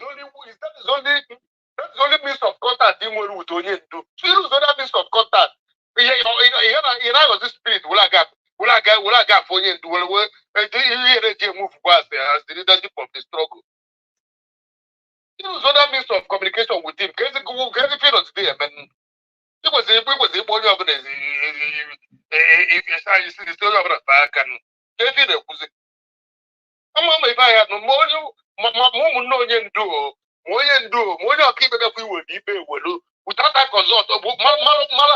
Man will put the onion to keep DOS. They will only with it. Before anybody will put it, but you do any power part on him. That is 100%. Without onion that side, power part on it. Without onion that side, the power part on it. Onion cause a man transfer the case to onion cause. I didn't Mazi Cotton, your time I got Mazi Boku in a time of Gagafego. Because I understood every situation. Because when you have the name of Mangota, but may receive information from multiple sources. One day I get confused because one place came ndị mmadụ na-epid gị with it. Ime allow ka ị na-enweta your information through multiple sources. Maazị bee nkenke Maazị C2 chọrọ ịbata biko bee nkenke. Okay, let's to come in. Just said a little bit anyway, but I think I'm gonna make my point. Ndewo nwa Chineke. Ndewo. Maazị C2. Ndewo nwa Chineke. Yeah, ndewo Maazị. Can you go to listen on YouTube because about that? Okay. Ngwa na kọtụ ọ dị. Naya.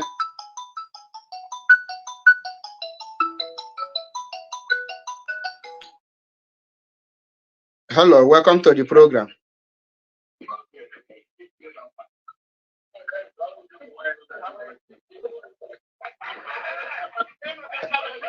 Onye na-akpọ ya nọ ebe m noise dị.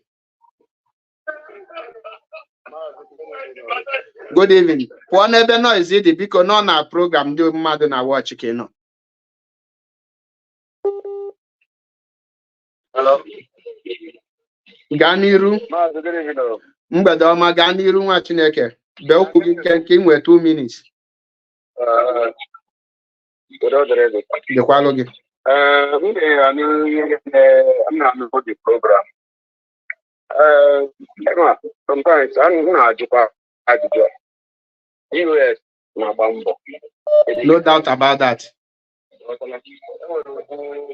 Ha na-agba mbọ ebe ike ha ruru. Exactly.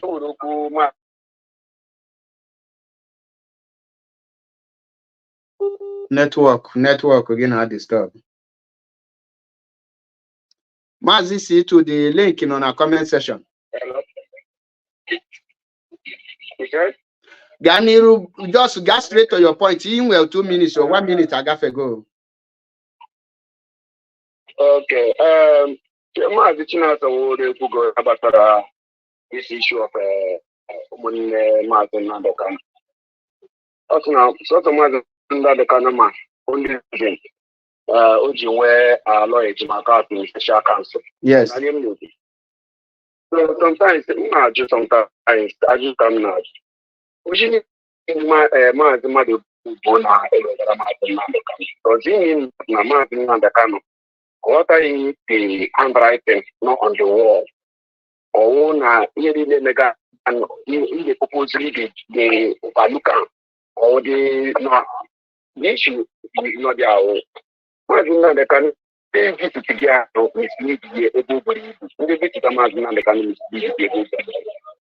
Anyị na-ekpe ekpere Chineke Chukwu karịa ma mere taa echi Maazị Nnamdi Kanu pụta ọchịchị na-eme nke ọma egene ka ọ kwụsị.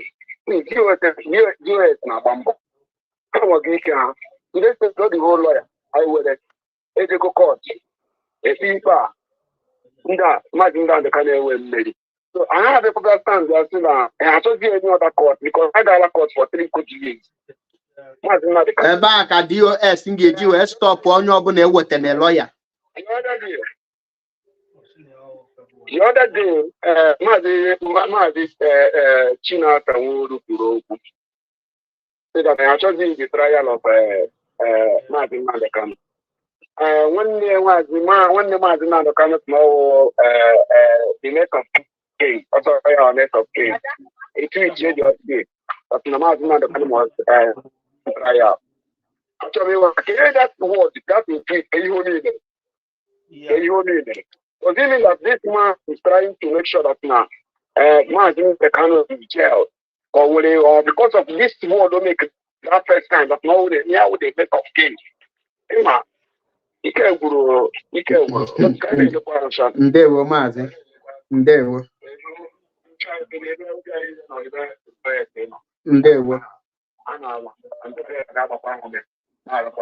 Ise. Maazị C2. Yeah, Maazị, can you hear me? Loud and clear because Ndewo adịghị m happy to join the program mana anyị ga na-ebi okwu nkenke because ịma na call ya na-abata. Mana before nye gị chance ka onye azagodo ebe ọ bụ na ị nọ with me anọ. Hello, welcome to the program. Bụ okwu gị nkenke 2 minutes. Okay, so it is when to understand this, it is very fantastic. But one thing I want people now authorized now, Nigeria government is playing a game. Let's ask ourselves a question. Can we ask Nigeria government, how about in the coming house? What is going on? Understand? You watch what is going on now? How much you get going something this and then US have been blackmailing for nearly 3 years. Exactly. And now, yes, for nearly 3 years right now, that this problem. So,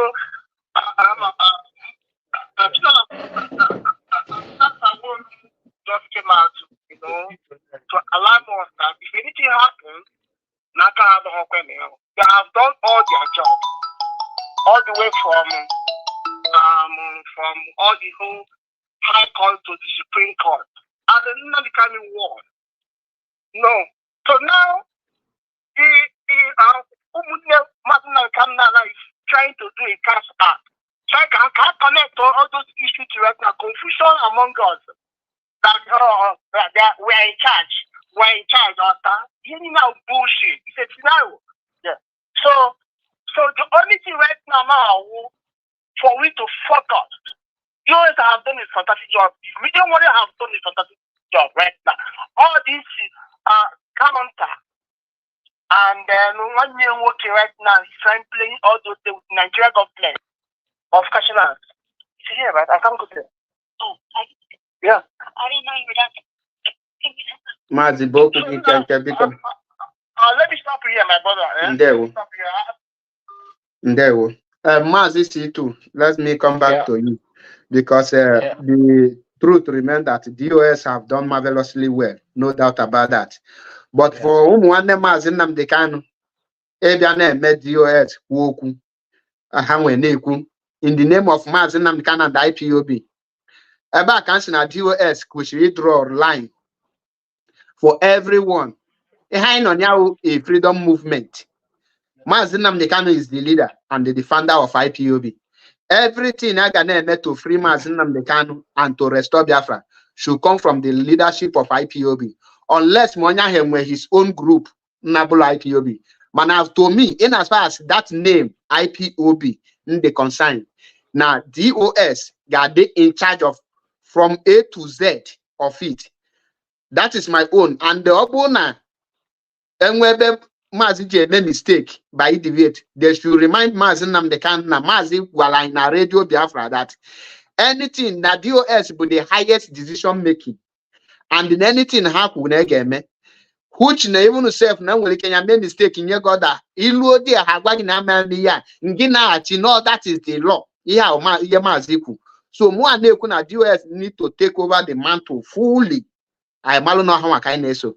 And in our statement here, our Mazitina Sanworu make it that na enweliki blame her. Obulo then will how I can blame me Mazi Nnamdi Kanu because now how I can blame make kidnap Mazi Nnamdi Kanu and no one near man. Many people well after DOS cap on which results to many damage. So here I Makia and the more I could that now. Although now the Kanu family they in charge of the legal team. With the IPOB media warrior, DOS any instruction. She happened her attack or anything attack on the family. Let them do their own because that is the order of Mazi Nnamdi Kanu. It had the Nambeda, which there is difference between loyalty and the too much of loyalty. Too much of everything is bad. Zombie cannot think before unless Magwadia think. We shouldn't turn IPOB leadership to that. And all the I want to follow the leadership. Mazi made mistake. That mistake cannot be carried out because now the mistake now carry out or get backfire to them. So Mazi C2, the floor is yours. Okay, thank you very much, Mazi Paul. To add to what you I gonna see when I speak English because I'm one of those people say that now, and I got here. People knows me very well. I fight to the last man. Right. to add to what you said, and Mazenam Bekanu Kuru, that he will never allow this freedom to see corruption.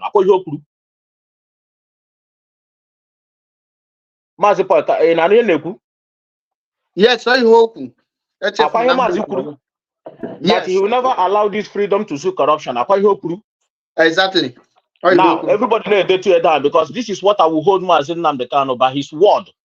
Because one and by his word, that he will never allow this freedom to see corruption. Now, that's number one. Number two, Obro na Kano Takano Choro. Ka OJIPOB Perego, or not Chosri. Ko not Chosri, Kano Takano is listening. Obu not Chosri. Ko were IPOB Merakaja, or ko were family business as it stands now.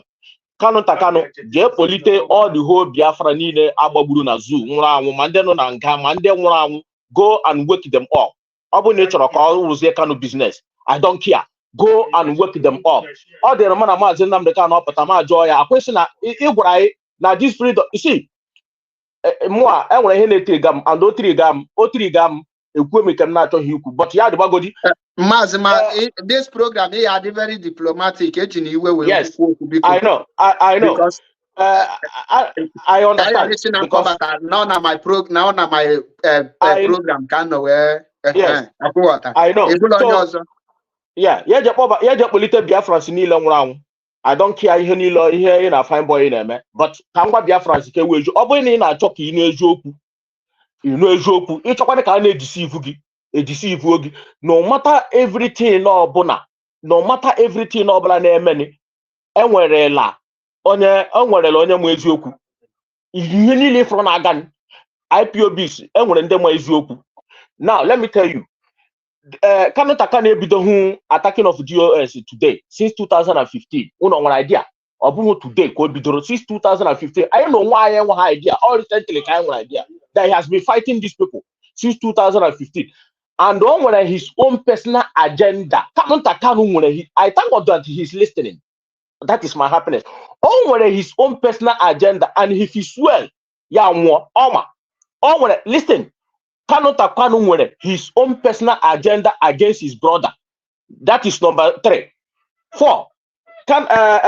Onyendu Mbomazi Nnamdi Kanu was, and then put something here. Kabiafra so one idea. Onyendu Mazi Nnamdi Atom can record oya so that echine ogaha na ihe ankuru.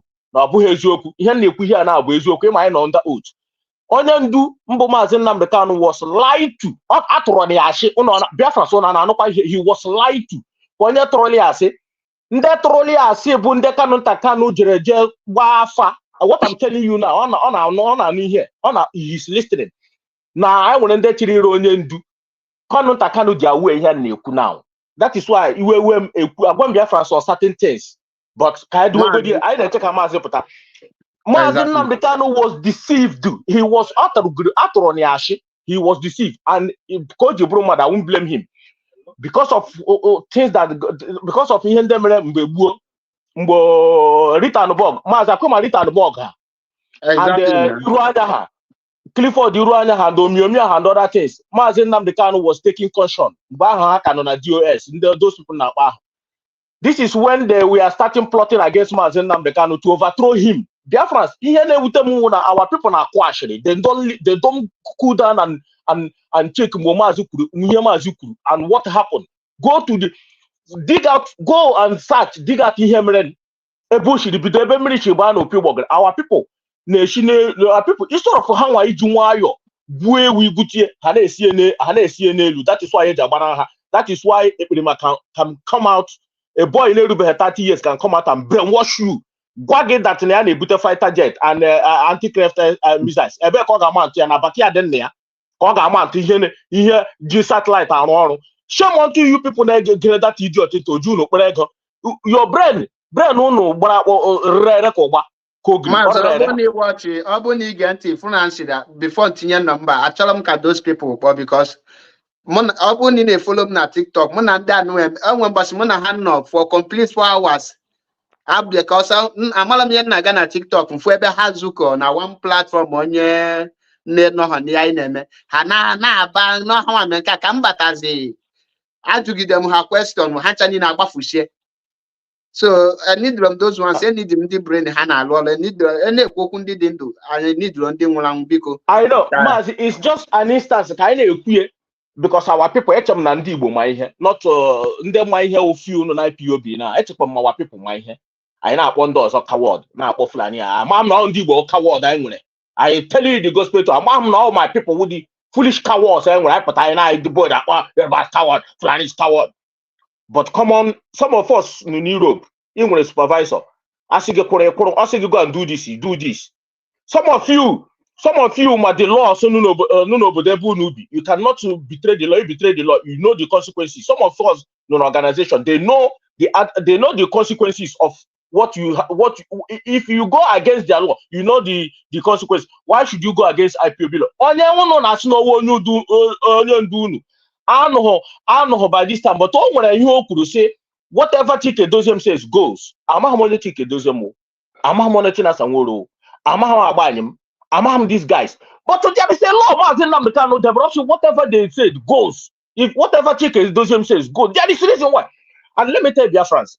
Sorry, now some of you people are not getting information, but if I happen to get information, I'm lucky because I want to know what happened to Onyendu. Now, the reason why this DOS and that and been on social media now, yes, all because when he basically represent the as in Namdekano as a deputy. Obro na ombo uche mefonia, igaha ho ikano igaha ma onye China Sanworo, you can't hear his voice. These people remains na emeje as in Namdekano did ha. They do their own thing. But could you believe that our people now say Chika Hamana Chike Doziem China Sanworo? But she needs intelligence. Ekwe secret agent obodo. Yes. Mossad. Mossad in Azulo gina. You don't know them. CIA in Azulo gina. You don't know them. So why must you know an intelligent officer smart Demetri Benjamin idea our struggle? Gina a picture na enye ekperima. Koche bandizu no 1 year riota, no 1 year riota. But you don't know that the guy na betray you. He wants to nail you. Get out Mazin Namdekano, because of a short earlier, the DOS, I've made my own investigation. The DOS hammer head bono. They didn't know where exactly a bono. That's why you see I'm here now. But let me reserve it. You know, so these people are my bono because I wanna have my bono. People like me, I will not ever hide I will not hide my feelings towards Abraham. I will not come here and praise them. I will not, try to defend them. I want to have my hemrema in them. But I made an investigation on the ground. These people are my hemrema because of Ashi cannot account to Lonyen. Our people don't even know what is happening. Mazen Namdekano have to move away because of Ashatolia. Kano Takano has been fighting these people. These people in our here now. Obruna, you know go know them. These are governing body entirely. Because nobody again Gano Shanya. That is why I'm going to promise actually. Hane push him as in Namdekano, someone bro deputy. Our people default. Actually, our people might hear, but they don't know nothing because it's the plot and their government plot. How do we bring this man down?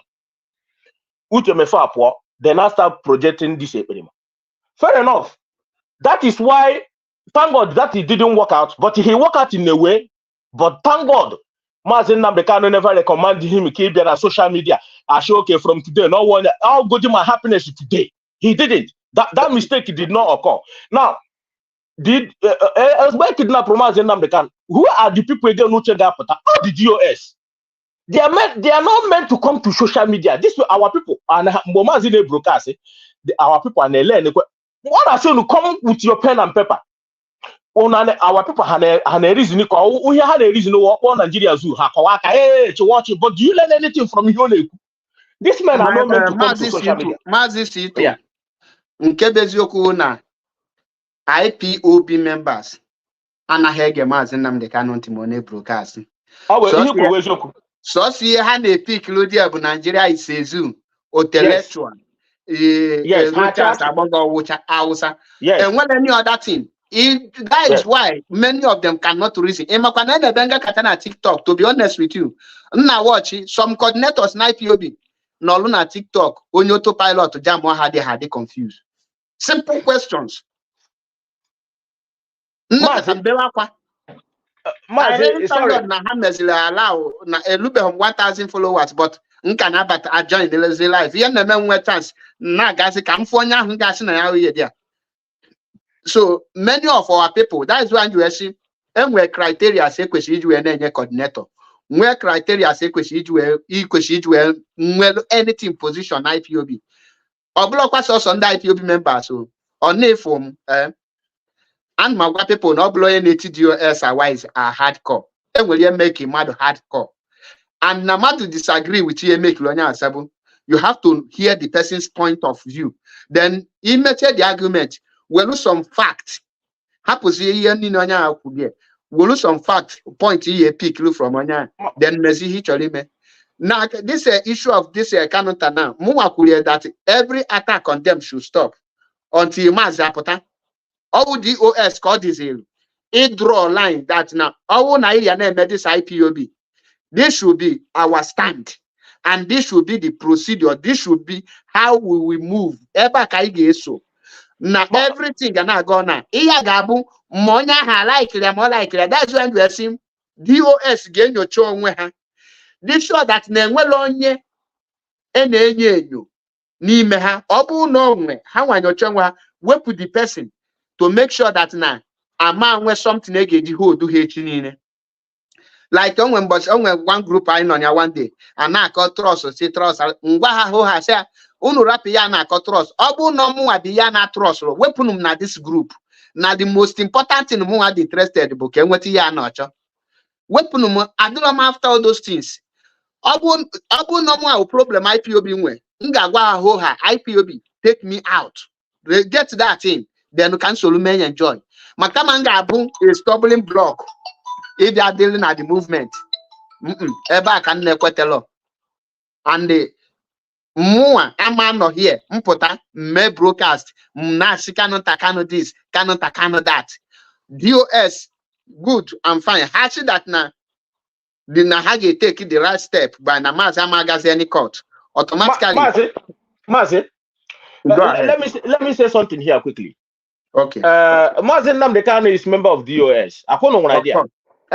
Now, in here he will DOS, so just in case. And they are governing body of IPOB. These people are not social media, they're not meant to come to social media. I'm giving our people instance because I now realize that our people, some of our people, they are not listening to Mazen Namdekano. Even some coordinators, I listen to Mazen Namdekano. Right, thinking I'm trying with the earpiece. I say what with earpiece. I listen to him morning. I listen to him morning, afternoon, night. Every broadcast I cannot miss it. Okay. Obruna Uchemefonia. Icheniga no pato China Sanworu and these people. No, they will be communicating with Uchemefo. We will not hear them. I'm giving instance. This is his job. The other people, they do the meeting inside and bring it to Mazen Namdekano Bonia. These are governing body because our people just now IPOB, one family. They don't even know what IPOB stands for. It's a shame. They don't even know. A governing body. Even a parliament again. Every country they have governing bodies. Now they have the governing body. How many meeting? Prime Minister these are people called DOS. But because our people they don't know, they are not educated, they are stupid, they don't even know what Mazen Namdekano was fighting for. Even some coordinators on IPOB, these are Kai people. Now no Kai in the street. I will coordinator. Yes, I'm telling you, I will coordinator near her. I see before making any other thing. You must know how to read and write. As I tell your brain, you must hear the freedom. This is the reason why this Nigerian agency GTA or here Biafra and the IPOB $100,000 and we post here today. All we are here in area a credit on ya That's when you see, one day, I'm telling you the gospel truth. Even on you do no made a mistake. That is why you see, that's why you see, I will not stand with these people. Until I will never stand there. You can curse them. You people have the this stupid man. His voice has been cursing. I receive call and yes, Maz, let me say this thing before I forget. I will stand by. Okay. Before. It's just that Maz, now broadcast like this, because I acknowledge now by we were now because my anger is that they have been criticizing these people for a long time. There is no evidence. Take a dozen 1 year Zama or their career freedom fighter. How old this? How old that? China Sanworu people. How this? Without China Sanworu, our land, somebody actually turn our land to Jigawa. With somebody is working with the Nigerian government. These are the things this stupid idiot he's working with the Nigerian government. Maz, can you know from our sister because our brother Nakbonga chair back. I stand by. Okay, Mwada, go ahead. Yeah, I'm making your program. I'm very careful. The tune of this your program, exactly him before we know it a pilot or autopilot. And I'm losing autopilot because the way at the tune of the program, even as much as it was a good intention or good idea, but again, they end up. How they reason. He opened all our channel. I know a lot of people. So it's either two things. Again, some people and that's not your intention. Again, when you don't know the whole truth, you might know the whole thing. You know that arena of the leadership, nobody know what it's playing. You can never tell. Oh, my mother now the program we don't know the whole truth, so we cannot be in a position whereby we will be analyzing. It's either only step aside, only his own freedom. We will follow that person. But this kind of programming now is exactly the same thing. Catapult or autopilot. The nature of this program. Okay, now they careful. The nature of the program will cause autopilot. Let me tell you, autopilot was Nigeria agent. I had argument. So my sister Ganiru, Mazisi to come down. My sister Ganiru. Yeah, I'm not careful because in the line. I accept things. So can have idea now this program make good with good intention. Can have people or the leadership is in charge. Because that's exactly the way they're gonna read it. So sometimes we need to I know now watch it as long as you don't know the whole truth. Don't want to question. Now the Carlos Neyama 2, three, leadership for 2, Umunyama 1.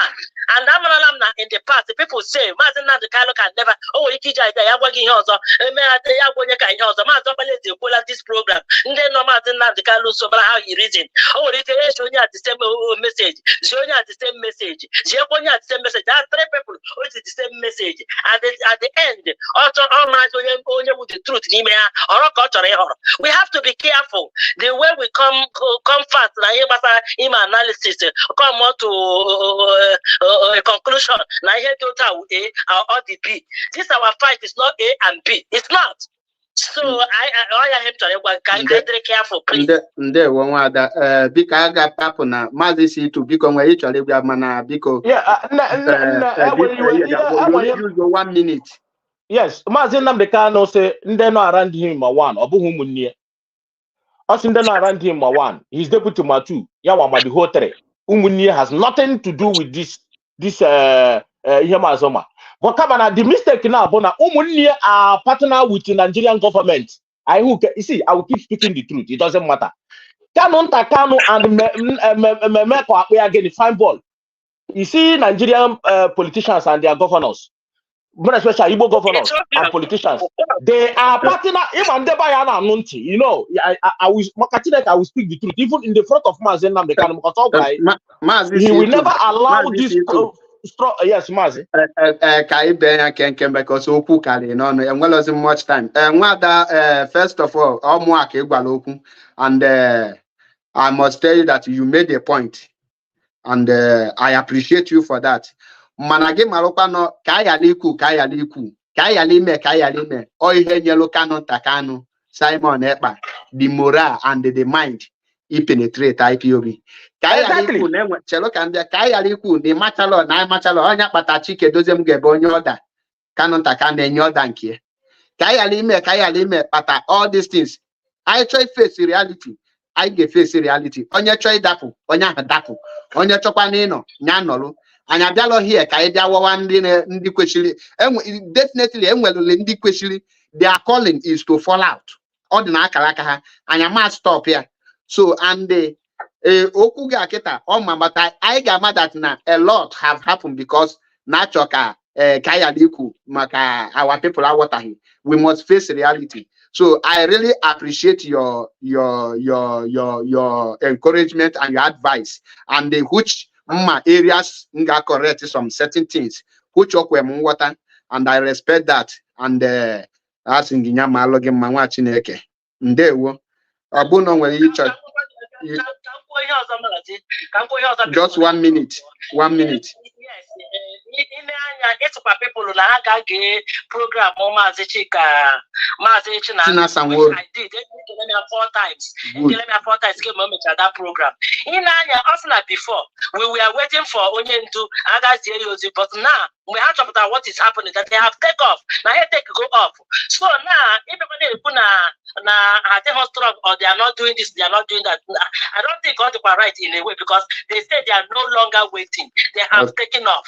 And that's why now capitalize the DOS really the struggle. The DOS take over the struggle. And that's what they are feeding Martin Nandekalo right now. As it is right now, DOS is doing their own leg. And we have to support them 100% until Martin Nandekalo. Thank you. Yes. Simple. Dalunga Chineke. And the Adilomunzu Bensi, Amam people get misunderstand. That's why the Bulus or refer her to Mazichina Samoru brokers to equip them to feed their spirit, because onye get that brokers especially that and onye especially what that's why in the got Bulus or Gagenya, and I thank God that now he get 2 to 3 times. So Ndewo Chineke, I really appreciate you. Ndewo. Dalunga Chineke. Anya bịala here ịbịa ka anyị kpọbata nwanne anyị nwoke na-akpọ since ka mkpọghachi azụ. Thank God no naga. Maazị see you to just ịya by the side. Butu ama m na ịma na ị na-ewe iwe ọkụ.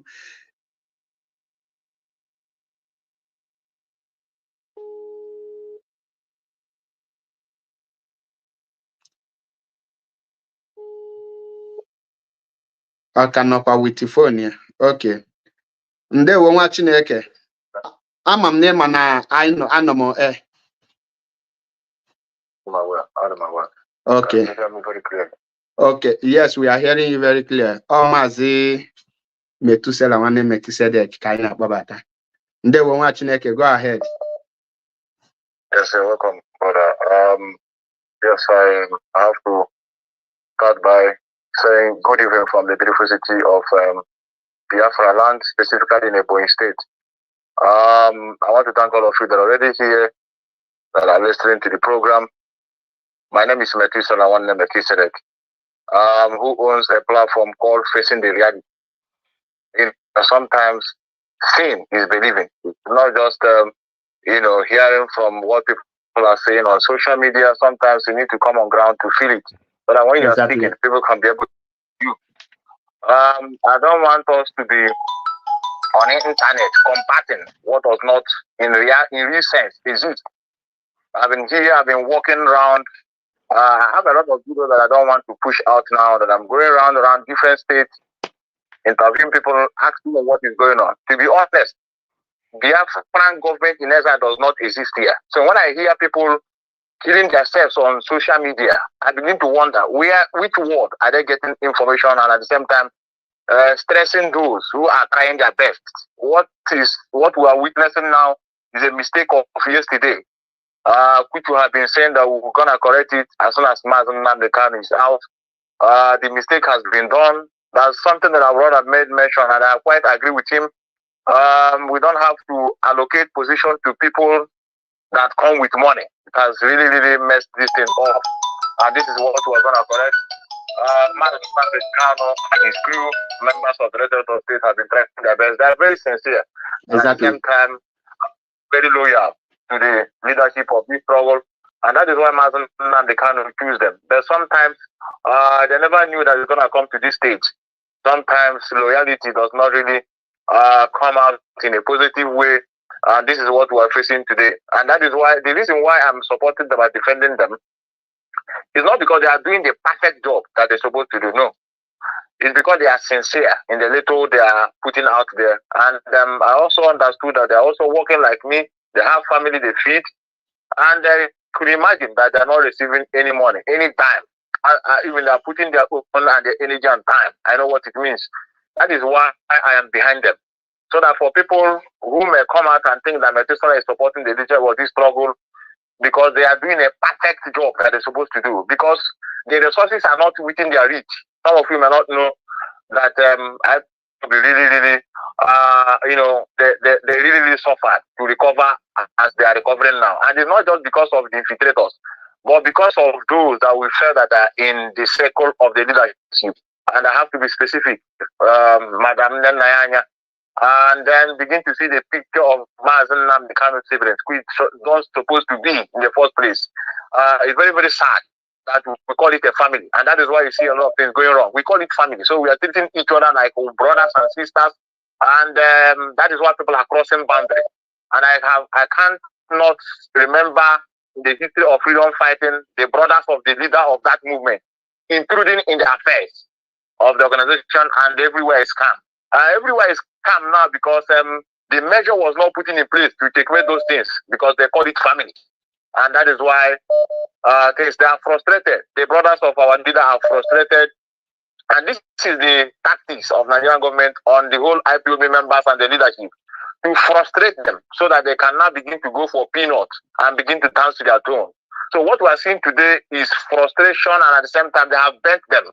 And that is why they are now partnering with the Nigerian government, getting a lot of promises and then begin to do the bidding. And that is now we are the one feeling the pain because we are working with our sincere hearts. A lot of us have lost their life in the journey of this struggle. And that is why when I speak without minding whose horse is God. I speak up so that tomorrow people can say, yes, you speak out when things are going wrong. I don't want to be a hero worshiper. It's very, very sad. It's very sad. I have a lot of things to dish out, but because of time, the only thing I have to tell the Biafran that are watching, there is no cause for alarm. There are two different types of words, the word of internet and the word of reality. The people that are making noise is on social media. The old women I'm interviewing in the marketplace, the old men, the youth, they don't know what is Biafran government in exile. They don't know what is Biafran Liberation Army. I have been on the road. It's very sad. Every road of Biafra land is filled with Nigerian army. I said every road, not only in highway, even in the city, in the town. They are even collecting 50 naira, 100 naira from one point to another. You begin to ask yourself, where is this army we have been hearing on social media? You now begin to realize that it ends on social media, it's not on ground. I'm just telling you, this is not somebody send a message to me. I said I am here and I'm control being here. People are saying that Methuselah, you are here, you're supposed to be careful. I am in my father's land. The only place I'm supposed to be more careful is in abroad. Here is my land, here is where I was born. So even if I eventually perish here, it is my land, it's an honor. So my journey here, you can see, even on my own case, we tell you that there are liars on social media. They say Methuselah has been deported. Methuselah na vote for their land. Can they deport? I am meaningful employed and a professional job that I have. I've never seek for asylum all the rest of my life. I came as a student and I have my family over there who brought me as a student, and from there I got my paper and then begin to, contribute a lot to develop the land of Austria, who cherish me and I cherish them. So you now begin to see those lies is the lies that have been dishing out on social media. And many of us that don't have that mind to withstood these lies will begin to panic. They will begin to say, oh, dearest, can't see what is going on now. These people are doing something now. Well, what are we doing? You begin to panic. Nothing is going there. I can put the life of my family, my own life. Nothing. I said nothing. Absolutely nothing is going on here. It is just a Photoshop. I look at what is going on here. They're everywhere is on the run. The day they made a program that the market are closed on 5th of this month, I was in the market. The one I'm going to dish out is where I was in the market in encouraging our women that we are not the one frustrating them. And what shocked me that they have never even heard this name you say Simon Eba. They don't know it here. It's only on the internet. They don't know. Even in the youth, everywhere, any draw, and that is the what Mazen Namdekan want us to do, to sensitize our people. There's a lot to be done here, brother. Even yesterday, they played match. A lot of people were crying because they lost to Ivory Coast. People are crying. Even people are crying because of the match lost. So, we have a lot of job to do, and the Nigerian government knew very quite sure that this is the tactics Mazen Namdekan is coming with to sensitize our people. Many of them don't want to know, and anybody that's near me will be converted instantly because I have what they need to know in order to know what is going on. It is very sad that they are pushing everybody here and there so that our people cannot be able to teach people on the street what is going on. This is the frustration we are having, and that is what Mazen Namdekan meant when he assembled media warriors, begin to encourage them to continue disseminating the information. But behold, some idiot came in and begin to muscle power to become leader. But all the same, nothing is going on here, no cause for alarm. The only place we are having worry is the brothers of our leader. Not just because of, they are going to destroy what we are doing. No, it is a slap on the face of the leadership, to be honest. Exactly. And when they talk about lawyer, this one will bring his own. Even within the lawyer, they are also fighting each other. Lawyer, we are hired. You are hired to do your job. Then you come in and begin to poke into the affairs of the organization. It's just to tell you that we have law, and you don't expect those inside here to follow suit. They will be behaving like the same society they find themselves in. They didn't fall from the sky. It's the same people. So we will continue. Like I said, I don't want to overflow issues. We must continue doing what we are doing. I don't want us to be break down. This is what Nigerian government wants. I want to encourage all of you that are speaking. Continue speaking, and nothing is going on here. Don't be worried about the noise you on social media.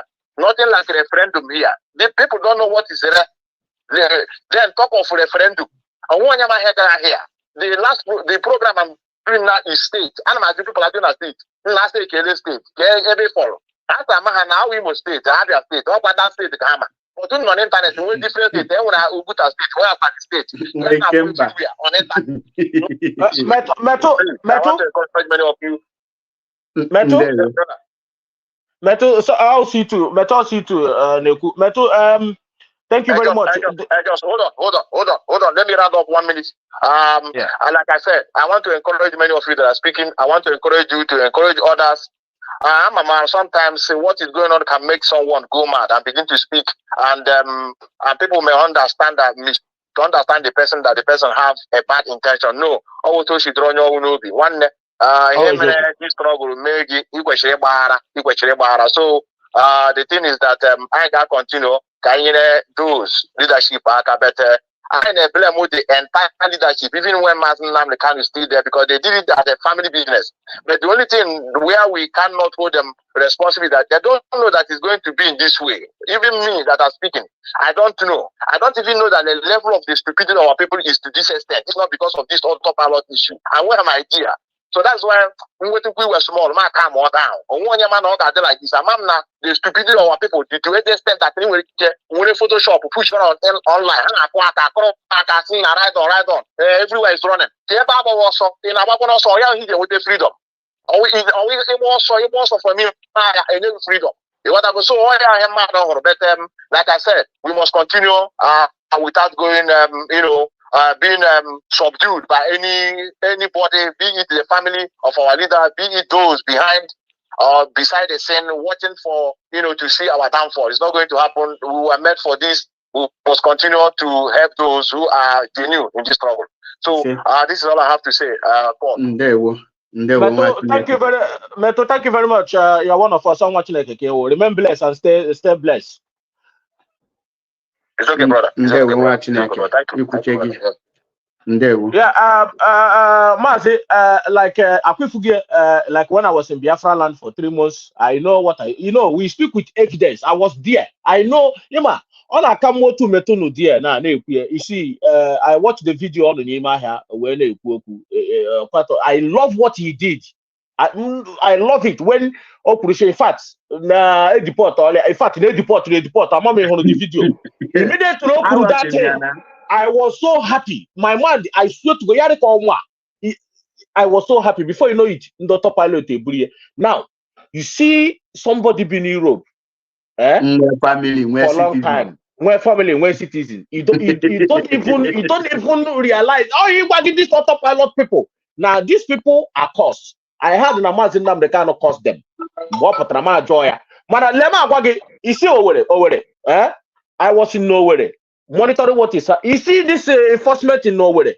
And one certain time na park my junction. All hope was the my boys and I fought to that sit at home. We have this information. And when somebody and a hardcore IPO member one hope was the my boy. I'm saying this thing because they know we know all these things. Yeah, for this program. Yes, let me say this thing to our people. The guy when I was in Biafra land, now and the hopes of the boys are there. But the guy an IPOB member or saying the again enforce sit at home. Hopes of the boys in here. Or say Kiaga enforce or the again radio na guy enforce or sit at home. When you see always boiling or autopilot, nobody knows him. Ask him there. It's hopes of the now enforce this sit at home. And that day, I will somebody in Aquakuma. Uno remember one certain time, I will somebody in Aquakuma last year during either September time. That happened on September. I was in Biafra. All those hopes of the my voice never here. Not autopilot. I want them this criminal. You just quite when we were after the kidnap of Mazen Namdekan. Nigerian government now see how stupidity in the body. Some people, not me because I'm wise, and I know you are wise. So all here, it's like we are fighting tooth and head, not to make sure that Mazen Namdekan legacy is not being destroyed. If not, Mazi, I'll stand by. They will call on the WhatsApp because we use your 2 minutes. They will watch it.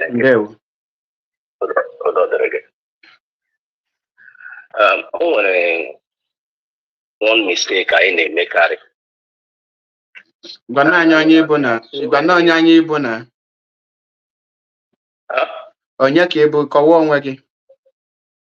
Okay. I'm watching a minute or make a night. Okay. Only one mistake I didn't make. And I know Namia so many times, and that is Nentakrime I say Kaichere until Onyendo Kaichere Konyendo Pota. And I've heard it so many times from every corners. Njide Kadibo, yes, I come on a live broadcast. So let's assume now I join you and do tomorrow. Machineke Ekwele. Ahoya. So I need to check out or now the leadership again here. Because every time I need Unha can they begin about dereliction of duty. You're running away from your responsibility. The authority and the power. Do this. This is why I am putting you there in charge as the leadership. Then when he comes out, he will correct it. So for crying out loud. So even my brother very loved well-respected media warrior who just called now. But I've heard it so many times. Why do we then have leadership? Mazi, ọbụla na anyị ga-efodu aka fodu ọkpa ka onye ndụpụta. Enwe some like take my program. The DOS. I'm a military wee ba n'ụgbọgụ Mazi, mana don't worry. Ihe need to be ka anyị gwa ha anyị nwa ka ọ dịrị gwa the leadership. Ka ha take over of everything. Ihe ha hold Mazi Nnamdi Kanu bụ ọpụta kọwalịa each of their actions and the reason behind every action ha take. Simple. Good. But in the meantime, Onyendu is incarcerated. Maybe and we still have the leadership there to step in and correct matters.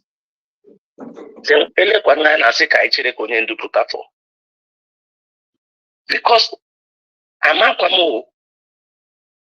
in an organization, there is always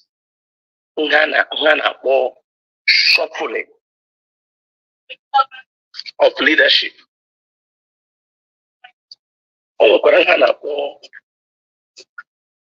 Leadership. You know? Mazi boku kenke. Okay. And I know now. Yes. Then you can keep because I actually ran the up. Okay. So when shuffling of leadership,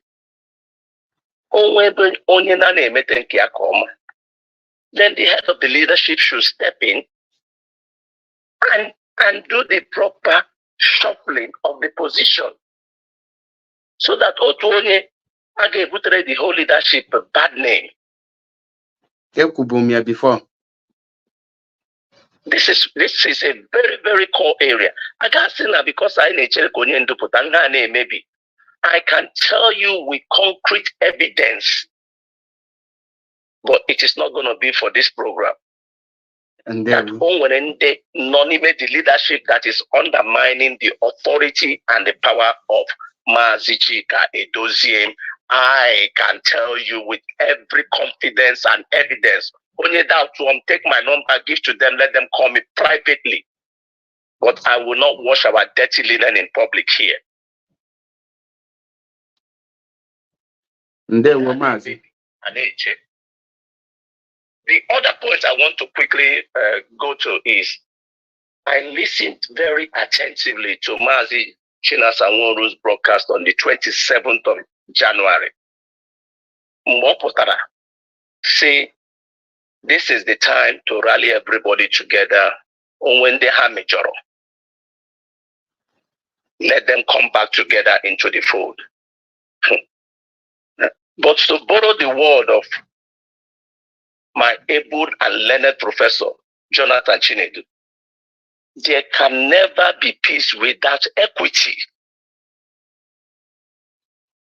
You got just to say they have major, and you have not actually dished out equity. There can't be peace, there can't be justice with no equity.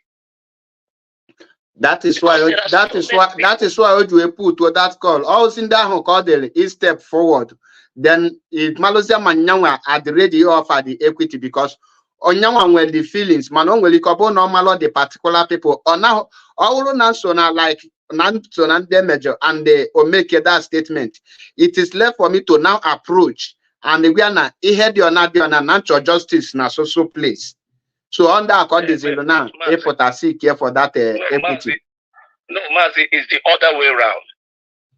When you come out to wave an olive branch, it wasn't the matter. See, going forward, this and this are the process we will follow. So all this is always on your all this remanobi or potassium, but you have not completely explained the process. It just to say, when they are major, come back into the fold. How if they come back into the fold, that issue has not been resolved? Oh, then they are major seriously. Okay, Mazi, can you double this issue now?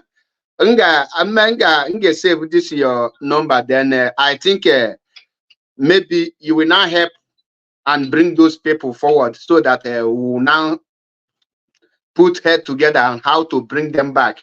Every issue, believe you me, must be handled amicably. I trust Mazichina Samuel before now we make that statement. I'm that nay and we go procedure how you put in a place. But can be high that debate we're here now. So Muaga Nga save this your number. Here there then we will now discuss about that. And then finally, do I have 1 minute to conclude? Okay, just Manabenya Kenke because almost actually round up. Okay. There's one recent memo that was released by our able and learned Ima Powerful. Ebe Anona say that the Zoo government are trying to give Pontius Pilate judgment on our leader. Then the last broadcast, China Sanworu Mekwara, on the 7th of February last week, he now said that the leadership have now taken their hands off anything but as legal matter. Onyenju. Is that not the same thing that the leadership is about to be guilty of, thereby giving a Pontius Pilate judgment to our leader? It should not be so. They should take the mantle of leadership and take control of the legal department and make sure that nothing happens to this man. Just by saying, oh, the leadership is popular. Never. We should not be guilty of the same thing that we're already accusing and charging the Zoo government for the Supreme Court of giving a Pontius Pilate judgment to our leader. And here our leadership, I hope that is not their intention. Watching it. Ndewo Mazi. Thank you so much. Ndewo. Deka nwada karago do gwagini ika akpọ na the question and the answer, but that is not problem, sha. Dalurinne. Ọ na-akọ na adị na ị kwesịrị ịghọta udo dị nwa Chineke anyị ka ya akpa ma emesịa. Ndewo. Maazị C2 biko juzuo 2 minutes. Na call yeah, I won't stop to 2 minutes. That our brother just people now because the frustration of the US in the face it's not aware. That's why you see, I spoke to Mazichina Saworu and I said to them, make sure that you open our people who is everything to our people this time around, just in case. And when you met tomorrow, because this man camera here and then allegation and file. See, when imo kita nwa wuri eje tigebe nkita anazu nkita otu ọ gana bụ who he can never speak like a human being. That is why we hear me with that I start as because they kept quiet and they are not handling this then here people now think it's true. At the end of the day, it was lie. Where did the Joma Zinam or see now this people have here million. There come by now flight former CIA Nigeria. Our people don't listen. They gossip. Our people gossip too much. That's why they don't listen. Now, this our brother just to drop one out. This man has been frustrated by the what these people there. I'm not looking at these people are partner with Nigerian government. With Nigerian government. Thank you very much. Mazi C2, ebe ka ngwa gị na the leadership ịma na onwe brokers Mendoto pilot and some people je kọtụrụ si na asịsị drọlụ Maazị Nnamdi Kanu red line and ha che na ha kọtụ ọnya mbịa shake iwe that brokers aka m kwụrụ ya Maazị Nnamdi Kanu formula IPOB, Maazị Nnamdi Kanu DOS will Maazị Nnamdi Kanu. At this point, and may expect that any other group or any other person may decide or not talk about Maazị Nnamdi Kanu release or anything concerning IPOB and Maazị Nnamdi Kanu, apart from IPOB leadership. That is where my concern is. Maazị, when Maazị, hold on, when Maazị Chiras, when eziokwu now, the DOS now, when they said they will, why do you think had the Shohoka Maazị got caught? Why did you think their own it seems that a lot of us only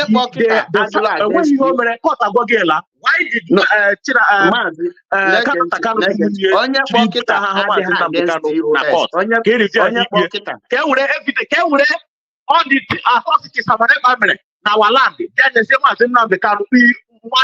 Then no one has said tomorrow, have they said, DOS, I put go DOS this, come on, these people are not fool. They're human beings like us. They're not fool, they're not stupid, they're not foolish. If they give them as Nnamdi Kanu, can you receive this last caller? Can you receive this last caller? But you know my deep people in the hand because you feel Nigerian government. You know my hand in our land they can aside try for. Maazị C2, can you receive this last caller? Maazị Caller on WhatsApp. Go ahead. Maazị Map, you know, the one of the things our people need to stop our people is this. Him and I did too sentimental, like our only doing a day. Most of our people are not digest or maybe information. So at least open a drop to us. Some of us question I receive na say as no na open I got ihe dia ipa n'ime ihe I batara je kente okwu anwa. Onye report ihe bụ by I nwere ya jigia I agaghị ekwe ka ihe ọzọ distract attention na n'ihi na ndị anyị na ha na-eme ihe ndị na-etogo ha nwara anyị otu ha gụgụ anyị dịka akwụkwọ mmanya ha ga-eme anyị wee debe n'ọnọdụ ọbụla ha chọrọ. Ọrụ nwa ha jizi n'ala for many years na mpaghara ala kịta ya ọbịa dịka ọ na-afụbazi ihe anyị afụtụbago ụzọ anyị esi wee pụta n'olulu ahụ ha debere anyị. Ihe ya bụ echiche ọbịa niile ga-abụ ihe ọbụla anyị ejide aka wee rịpụta ebe ahụ bụ ọ bụ na ka anyị tinye nkwu na gbasara dịka nwanne anyị nwoke a kwuru gbasara DOS na ha aka ha adịghị na ihe gbasara onye ndu anymore. Na-ege ntị Maazị Mba, na-ege ntị ndị DOS ekwulo such thing. Na-ege ntị. I'm a kind of I'm gonna this struggle for a long time. So even up to today, it's in Germany now in so all I want now, I la Madam Okita put up on over there. And I find out. All I know, cannot even cook and I'm top of dragon the room yesterday. You can't believe ya. Now rally Micra Berlin about 3 years ago. You know that? That was my first picture Muna that guy. Can't just Muna but that day something just pushed me. I see Mama and want to go there say an evidence that now I've met this guy, I've been with him. Now this is why people be facing Ganoputa. You know what I'm now? Open cheta ya mada na mbu o Germany abu isi onye DJ mo basara IPOB support and they got support again. Amana na gota. Started from 2017. From 2017, but that 2018 to 2019. Oh no, cheta ya man only do better 2019. What that Germany 2019. And before that here, no togida ne juwe ko ndo oboda. Only because of Ogbawo. This cannot turn up for now. Imagine national coordinator this guy that's in the I'm not asked to step petition at this trouble. And then when I buy the Annabella hero worship like most of us now. I don't have somebody related to anybody. I like him or they could do I mama. I have to figure out. So most of our people phone at this guy what this year. How would I no one as a man become anything? I was like, what is wrong? Even the worst of it, even some of the elders because you know, bro. my hand name. All of myself go to align with this guy. I'm not favor Kahachoga controlling. I'm not in Nigeria mentality. This way of this of favor and Nigeria. Most of our people need to do better at the struggle. Now, this cannot now. And the worst of people are both also Nigerian company. What is that influence? Every people be you know what? You know that the same category. This guy are doing that. Why you go everywhere? This only post which and one on YouTube and many of us are money to for a long time. That is why we had planning like this job in the head. They don't have many there.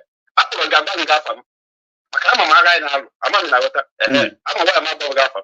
so also happen. I guess to get a idea. As far as this country is concerned, Germany and no one. Even if I had here, I got in here because I am the reason you don't put in a so one of the methods the Nigerian have our problem and then if our politicians, legal politicians, how do they know how I'm supposed to go ahead the canon? So good you what do now? Even when you're Mazunam the canon, put this canon at the simplest of Mazunam the canon. With your hand, no. How would they so with 1 year worker now.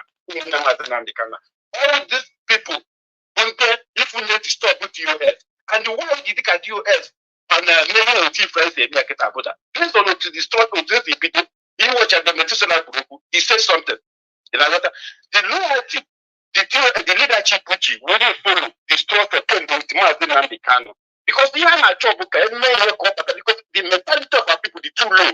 To as a data set most of the informations. So anyway, the same thing that one of our brothers actually pointed out now. DOS follow this thing. Tell our people to respect. All how I authority to make that play not DOS. Exactly. These are our people now. How are you to let us do it? Just the DOS did this. They do that. We tell you that. But what do you know about the movement or the structure or the legacy or the leader of the movement? Nothing. The only most of the time to tell that ground. Every day my husband and what this job to command this ordinary Finland. Everyone what this social media and the hand I got recruit their people. Even most of the people they promote to here on her name. Grassroots that's Ghana their profile. Ghana page are careful. But how many of them who have hardcore Biafra? How many of them are close to things about Biafra for how long can have to close to Biafra? That is what going to matter yes. So the DOS, I might have to make it. I'm going to have to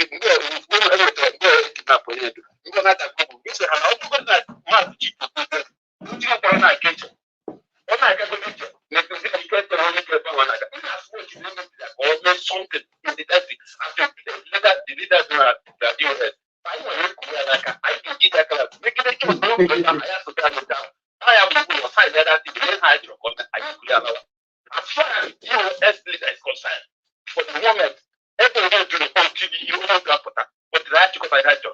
Also, I see I have contact. This is like this US will stand. I will be sure to this for the arc of here. They are here. So, if only no one can do this, I cannot be like you will be. But that's the truth put them out.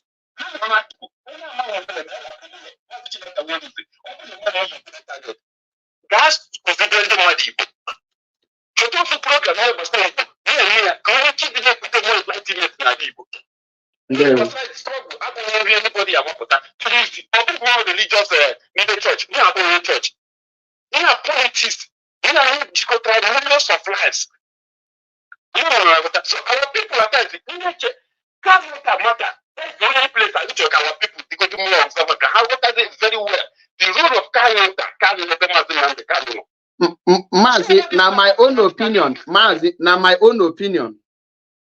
Nga sika I happy Ikumaka Kano Takano again. Because Ikumaka be promote ya nini relevant. Kai ya lidiaka nini lada ogeji legal. And well amount of ukwa igwa Kano Takano ngemi ko change. The only thing that stop Mazi na the kind of actions taken by the leadership. There is no amount of there is no amount of broadcast made by any media warrior, anything you can say that will stop Mazi Nnamdi Kanu. You are right. Our people. So that's why you are the leadership. Kahawa near the instruction. Every IPOB media and every IPOB silent Kanu Takanu and every other thing. Cause I near ladder. Oh yeah, yeah, there. That is my own opinion. That is my own opinion. I try to promote you at least you make our people. That's not only phone. I have to go for. I don't do everything. So any step now DOS in the take you. Nobody doesn't have plan again because every obstacle I know where I go over is smooth. And the can check for many years. If you know for the 2015 people for a long time actually. I don't know this guy. Many people start like this IPOB some new people now. Can't get the problem. He will say something. 2016 came here. I was there, right? At the committee, I was there. I was with 2024. Many places, apart from this country, other countries also have been there. I've been with him. Where I got in the role of counter at this struggle. Many people have actually at this struggle. We didn't try to get on. Either black men or people, many of them know we were. Cannot instigated it. Because when I woke up with those coordinators that time, everybody came to this stage. So my own to the leadership of the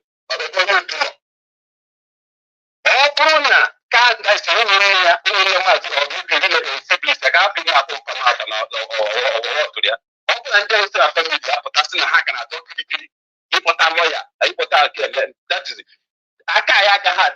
Come on, let how they can handle I work and make how put that again if you power our own legal things we done for a long time. Haga handle because Haga on or Haga represent Mazi Nnamdi Kanu. How put that is Mazi Nnamdi Kanu because the leadership of Haga Mazi Nnamdi Kanu. Every problem you find out, that's the money that put the right person like that to get the problem.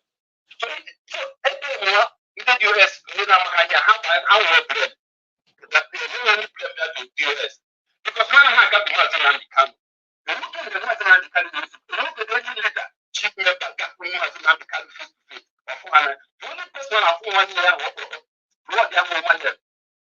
So, when they look at what your own brother and I did to so now against your own your company. Or maybe let me say a group who had that area. Now, but it's something painful against those people. And people are difficulties. And then your blood brother like something like that. How do you think you feel as a human being?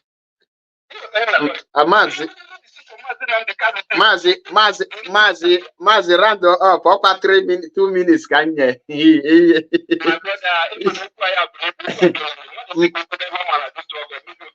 Exactly.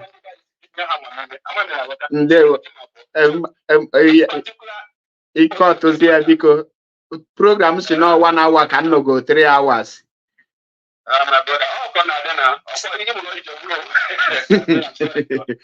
Udodi. The leadership I like about the leadership legal matter. I like it. I just less of a week like people who have so let us continue that work. Exactly. So it's okay. Let me start from here. There we watching again. There. The truth remains that the only impression the person who put before he or she that now the leadership she naka had the law zinia ikpe Mazi Nnamdi Kanu about question he especially was the hand of Pontius Pilate or Pilate. So you mean idea bu mgbe Mazi Chinasa nwere shi naka had laws na anything put there. So which you water like our brother okwu pụta ka try ya na digest here. Ka water ebe okwu ahụ na-aga the meaning of that okwu and the ebe o si na-apụta ọ ga na-enyere anyị aka iji wee malụ direction mmadụ na-aga because most of you ka ngwa mbunye ndị autopilot this expo now The reason I am weliki e totangu mumbo or imet nihirezi imetangu anything mamana ane debate buna. Nnolan before any of them are to question. Amalugo maybe that question yanya hunaga and amalugo iye gebenzanya or get generated to another question. So buzo zanya question nga cover the question actually eju. Make sure that now the next question na go irrelevant. So iga mebonya husi abia malebo na aga mali open obi iwe malu how to present yourself. These are the inner argument iga the well articulated to confront. So that is one of the strategy. But how when brain or they can never be articulated to understand me. So on this note, can our brother Mazi C2 for his wonderful contribution, and also our brother, one of our media warrior, Mazi Metusela Mekisedek. Now at least they come back home. Okwa unafugie. When they come back home, I believe Mazi Metusela is not home now. Now good government in Ezra. And they come back home and lead us. Or na kunu kugide. Mazi come back home. Mazi no imenga na unakanol. So our people should be very, very focused. I am not your mother adapona. Icho dapo. Or the dapu ngwa dapo blomu adapo. Mazi china sanweru sigi. That you should be moving on. In other words, get put your hope and the trust and everything now this is struggle upon any person. Let yourself and your spirit be your motivation. My reason from your own, the reason is that is only thing you get me madu dapu in a march forward, because definitely madu ga dapu lele and what can name struggle ka people yale dapu people gana dapu. Mana, make sure you are not part and parcel of those who dapo. That should be your own task. Okay, what? So my na your IPOB leadership, Buna, how I take care fully in charge. Iya ha ho mazinam the kind of explanation more. Everything hamana hage menan hane their actions will speak louder than their voice. And no many person expect from the leadership radio broadcast or those higher legal broadcast 1 year. Nga be comfortable. The only thing needed the bebuna nanya mfo that they are things ha na eme na aga oguchi ihe needed. And the ihe mwana cholo bu ka ibiagba another saga. Enidlomie. Ekweshi I need focus. That unity ka I need kita. That now we need to rally around the IPOB, and for us to rally around the IPOB, we need unity. I need the unity, and like our brother say, no, you can't get justice without equity. Abu no welebe no mejogi ayobugom before shigi come forward. Muno weme mejomu mananke mu abulomu sobu. Because when my target will mazinam the Kana Biafra restoration. So Mazi Shegi, he gauge makane mejogi, he wear that she see need messy. Never need to serious. Emejon, but when something the bigger than him natural, which is my freedom. Imagine makane mejom wusaziaka wusapa. Why the tax is ahead? Onye kanga hapolo the tax. Konyanga hapolo the ibu. We have to fight. You have to overlook. So ayo kwamuno obuna nwelebe no mejo gi si obulo na obulo eji happy you ka iweli na chiete. Simple as that. And don't forget, support Eastern Security Network. I now support either need support by ipob.org or you support through PayPal or you support in your IPOB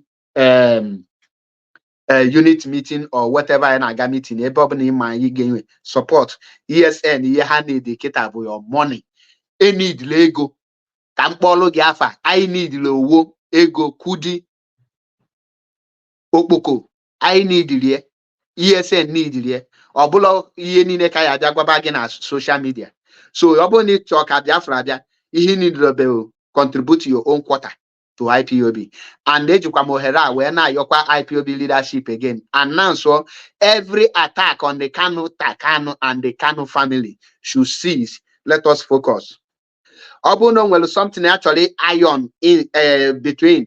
Let the leadership iron it inside and settle it. That is why they are called leadership. I am man on a chamber before maybe anything. All these things. Let us stop waiting until Mazi come out. It could be from May from 2021. It could give away 2020, but Mazi yapota. Mazi no man with that time. That piece I am making end of the day, they make Mazi pota. Let us start making it by ourselves. Because for Biafra to come, that peace must be among us. That peace, there is nothing like Biafra. That is the truth. Oh yeah, in a Fulani, now divide us. Our ego, hypocrisy, and all those things. Be cannot divide. I saw all this longer throat and all those things. If una Fulani man when you hire gotten. So because Ejimohera when IPOB leadership should take over their mantle of leadership fully. Grandma Zinam Dekano. That all these things, Sheba, conquer, other one place. And that is all I have to say. And while I tell them here, I get down issue econ or these things. Time of econ, Imalum this year, we are not in for saga, either to face reality. Another program, Oka remain the greatest evil I can face in this movement. And I can deal with them. And I can make sure that na Oma butekwa nkewa mana I ga na-aga n'iru ọ dị anya ma na-achị azụ wee sị nya ma alụ gị ebe ọ bụ na isi wee na-ege m ọ bụ na tata bụ izi na join m onye na n'ome n'ụbọchị nke tata bụ MAP eziokwu bụ ndụ 1 anyị na-akwanyere onye ọbụla ugwu mana ya anaghị atụ onye ọbụla ụjọ adịrị anyị n'ọbara ejilo m ụjọ wee too ma okeke ma oke afọ ma nwoke ma nwaanyị ma onye ukwu ma onye nta nnakwa iri ugwu ma mgbe iteki my respect for granted nwanne m nwoke wụọ gị naanị gwa gị na respect m dị expensive my I'm very very disciplined enwe m principles enidiro m ihe na-agbakọ agbakọ ime ọna ọkọwata. That's why ndụ dị iche among others. Echene ka mbịa mee ka gị abụrụ m hero worshiper. And the media warriors should also support the leadership to take over the mantle. Those things cannot help us. All those things are here. The time to face reality. Any action actually take care. That is the truth. Simple as that. Day one. I can book one on okay. MAP. Coding buzz until I come your way. One that kind of good. I really appreciate your effort towards this Biafra restoration. You are doing it marvelously well. And also, our sister Gina, AB Gina, Anima, for your handwork. You are doing a great job. And every other persons, all of you are doing a great job. Nde one, Chinonso Felix Ekenekwamgi. I reply in and Munketa and Dika and Biafrans and lovers of freedom. Obuni follow Behom na TikTok, ga follow now, Mazi map. Ga follow because a lot of war on that place. Many of you neglect that TikTok, but this Janjaweed na pass wrong information, which nkenye golo nwe masị ọlụ ọgụgụ na mmadụ etoro m ga-eto onwe m n'ọlụ na alụgodu die ọ dịla izi onye si na ọdịzi ya nene ka ifu Victor Ajagu ndewonu ka ọ dịnụ mgbe ọzọ ndewonu.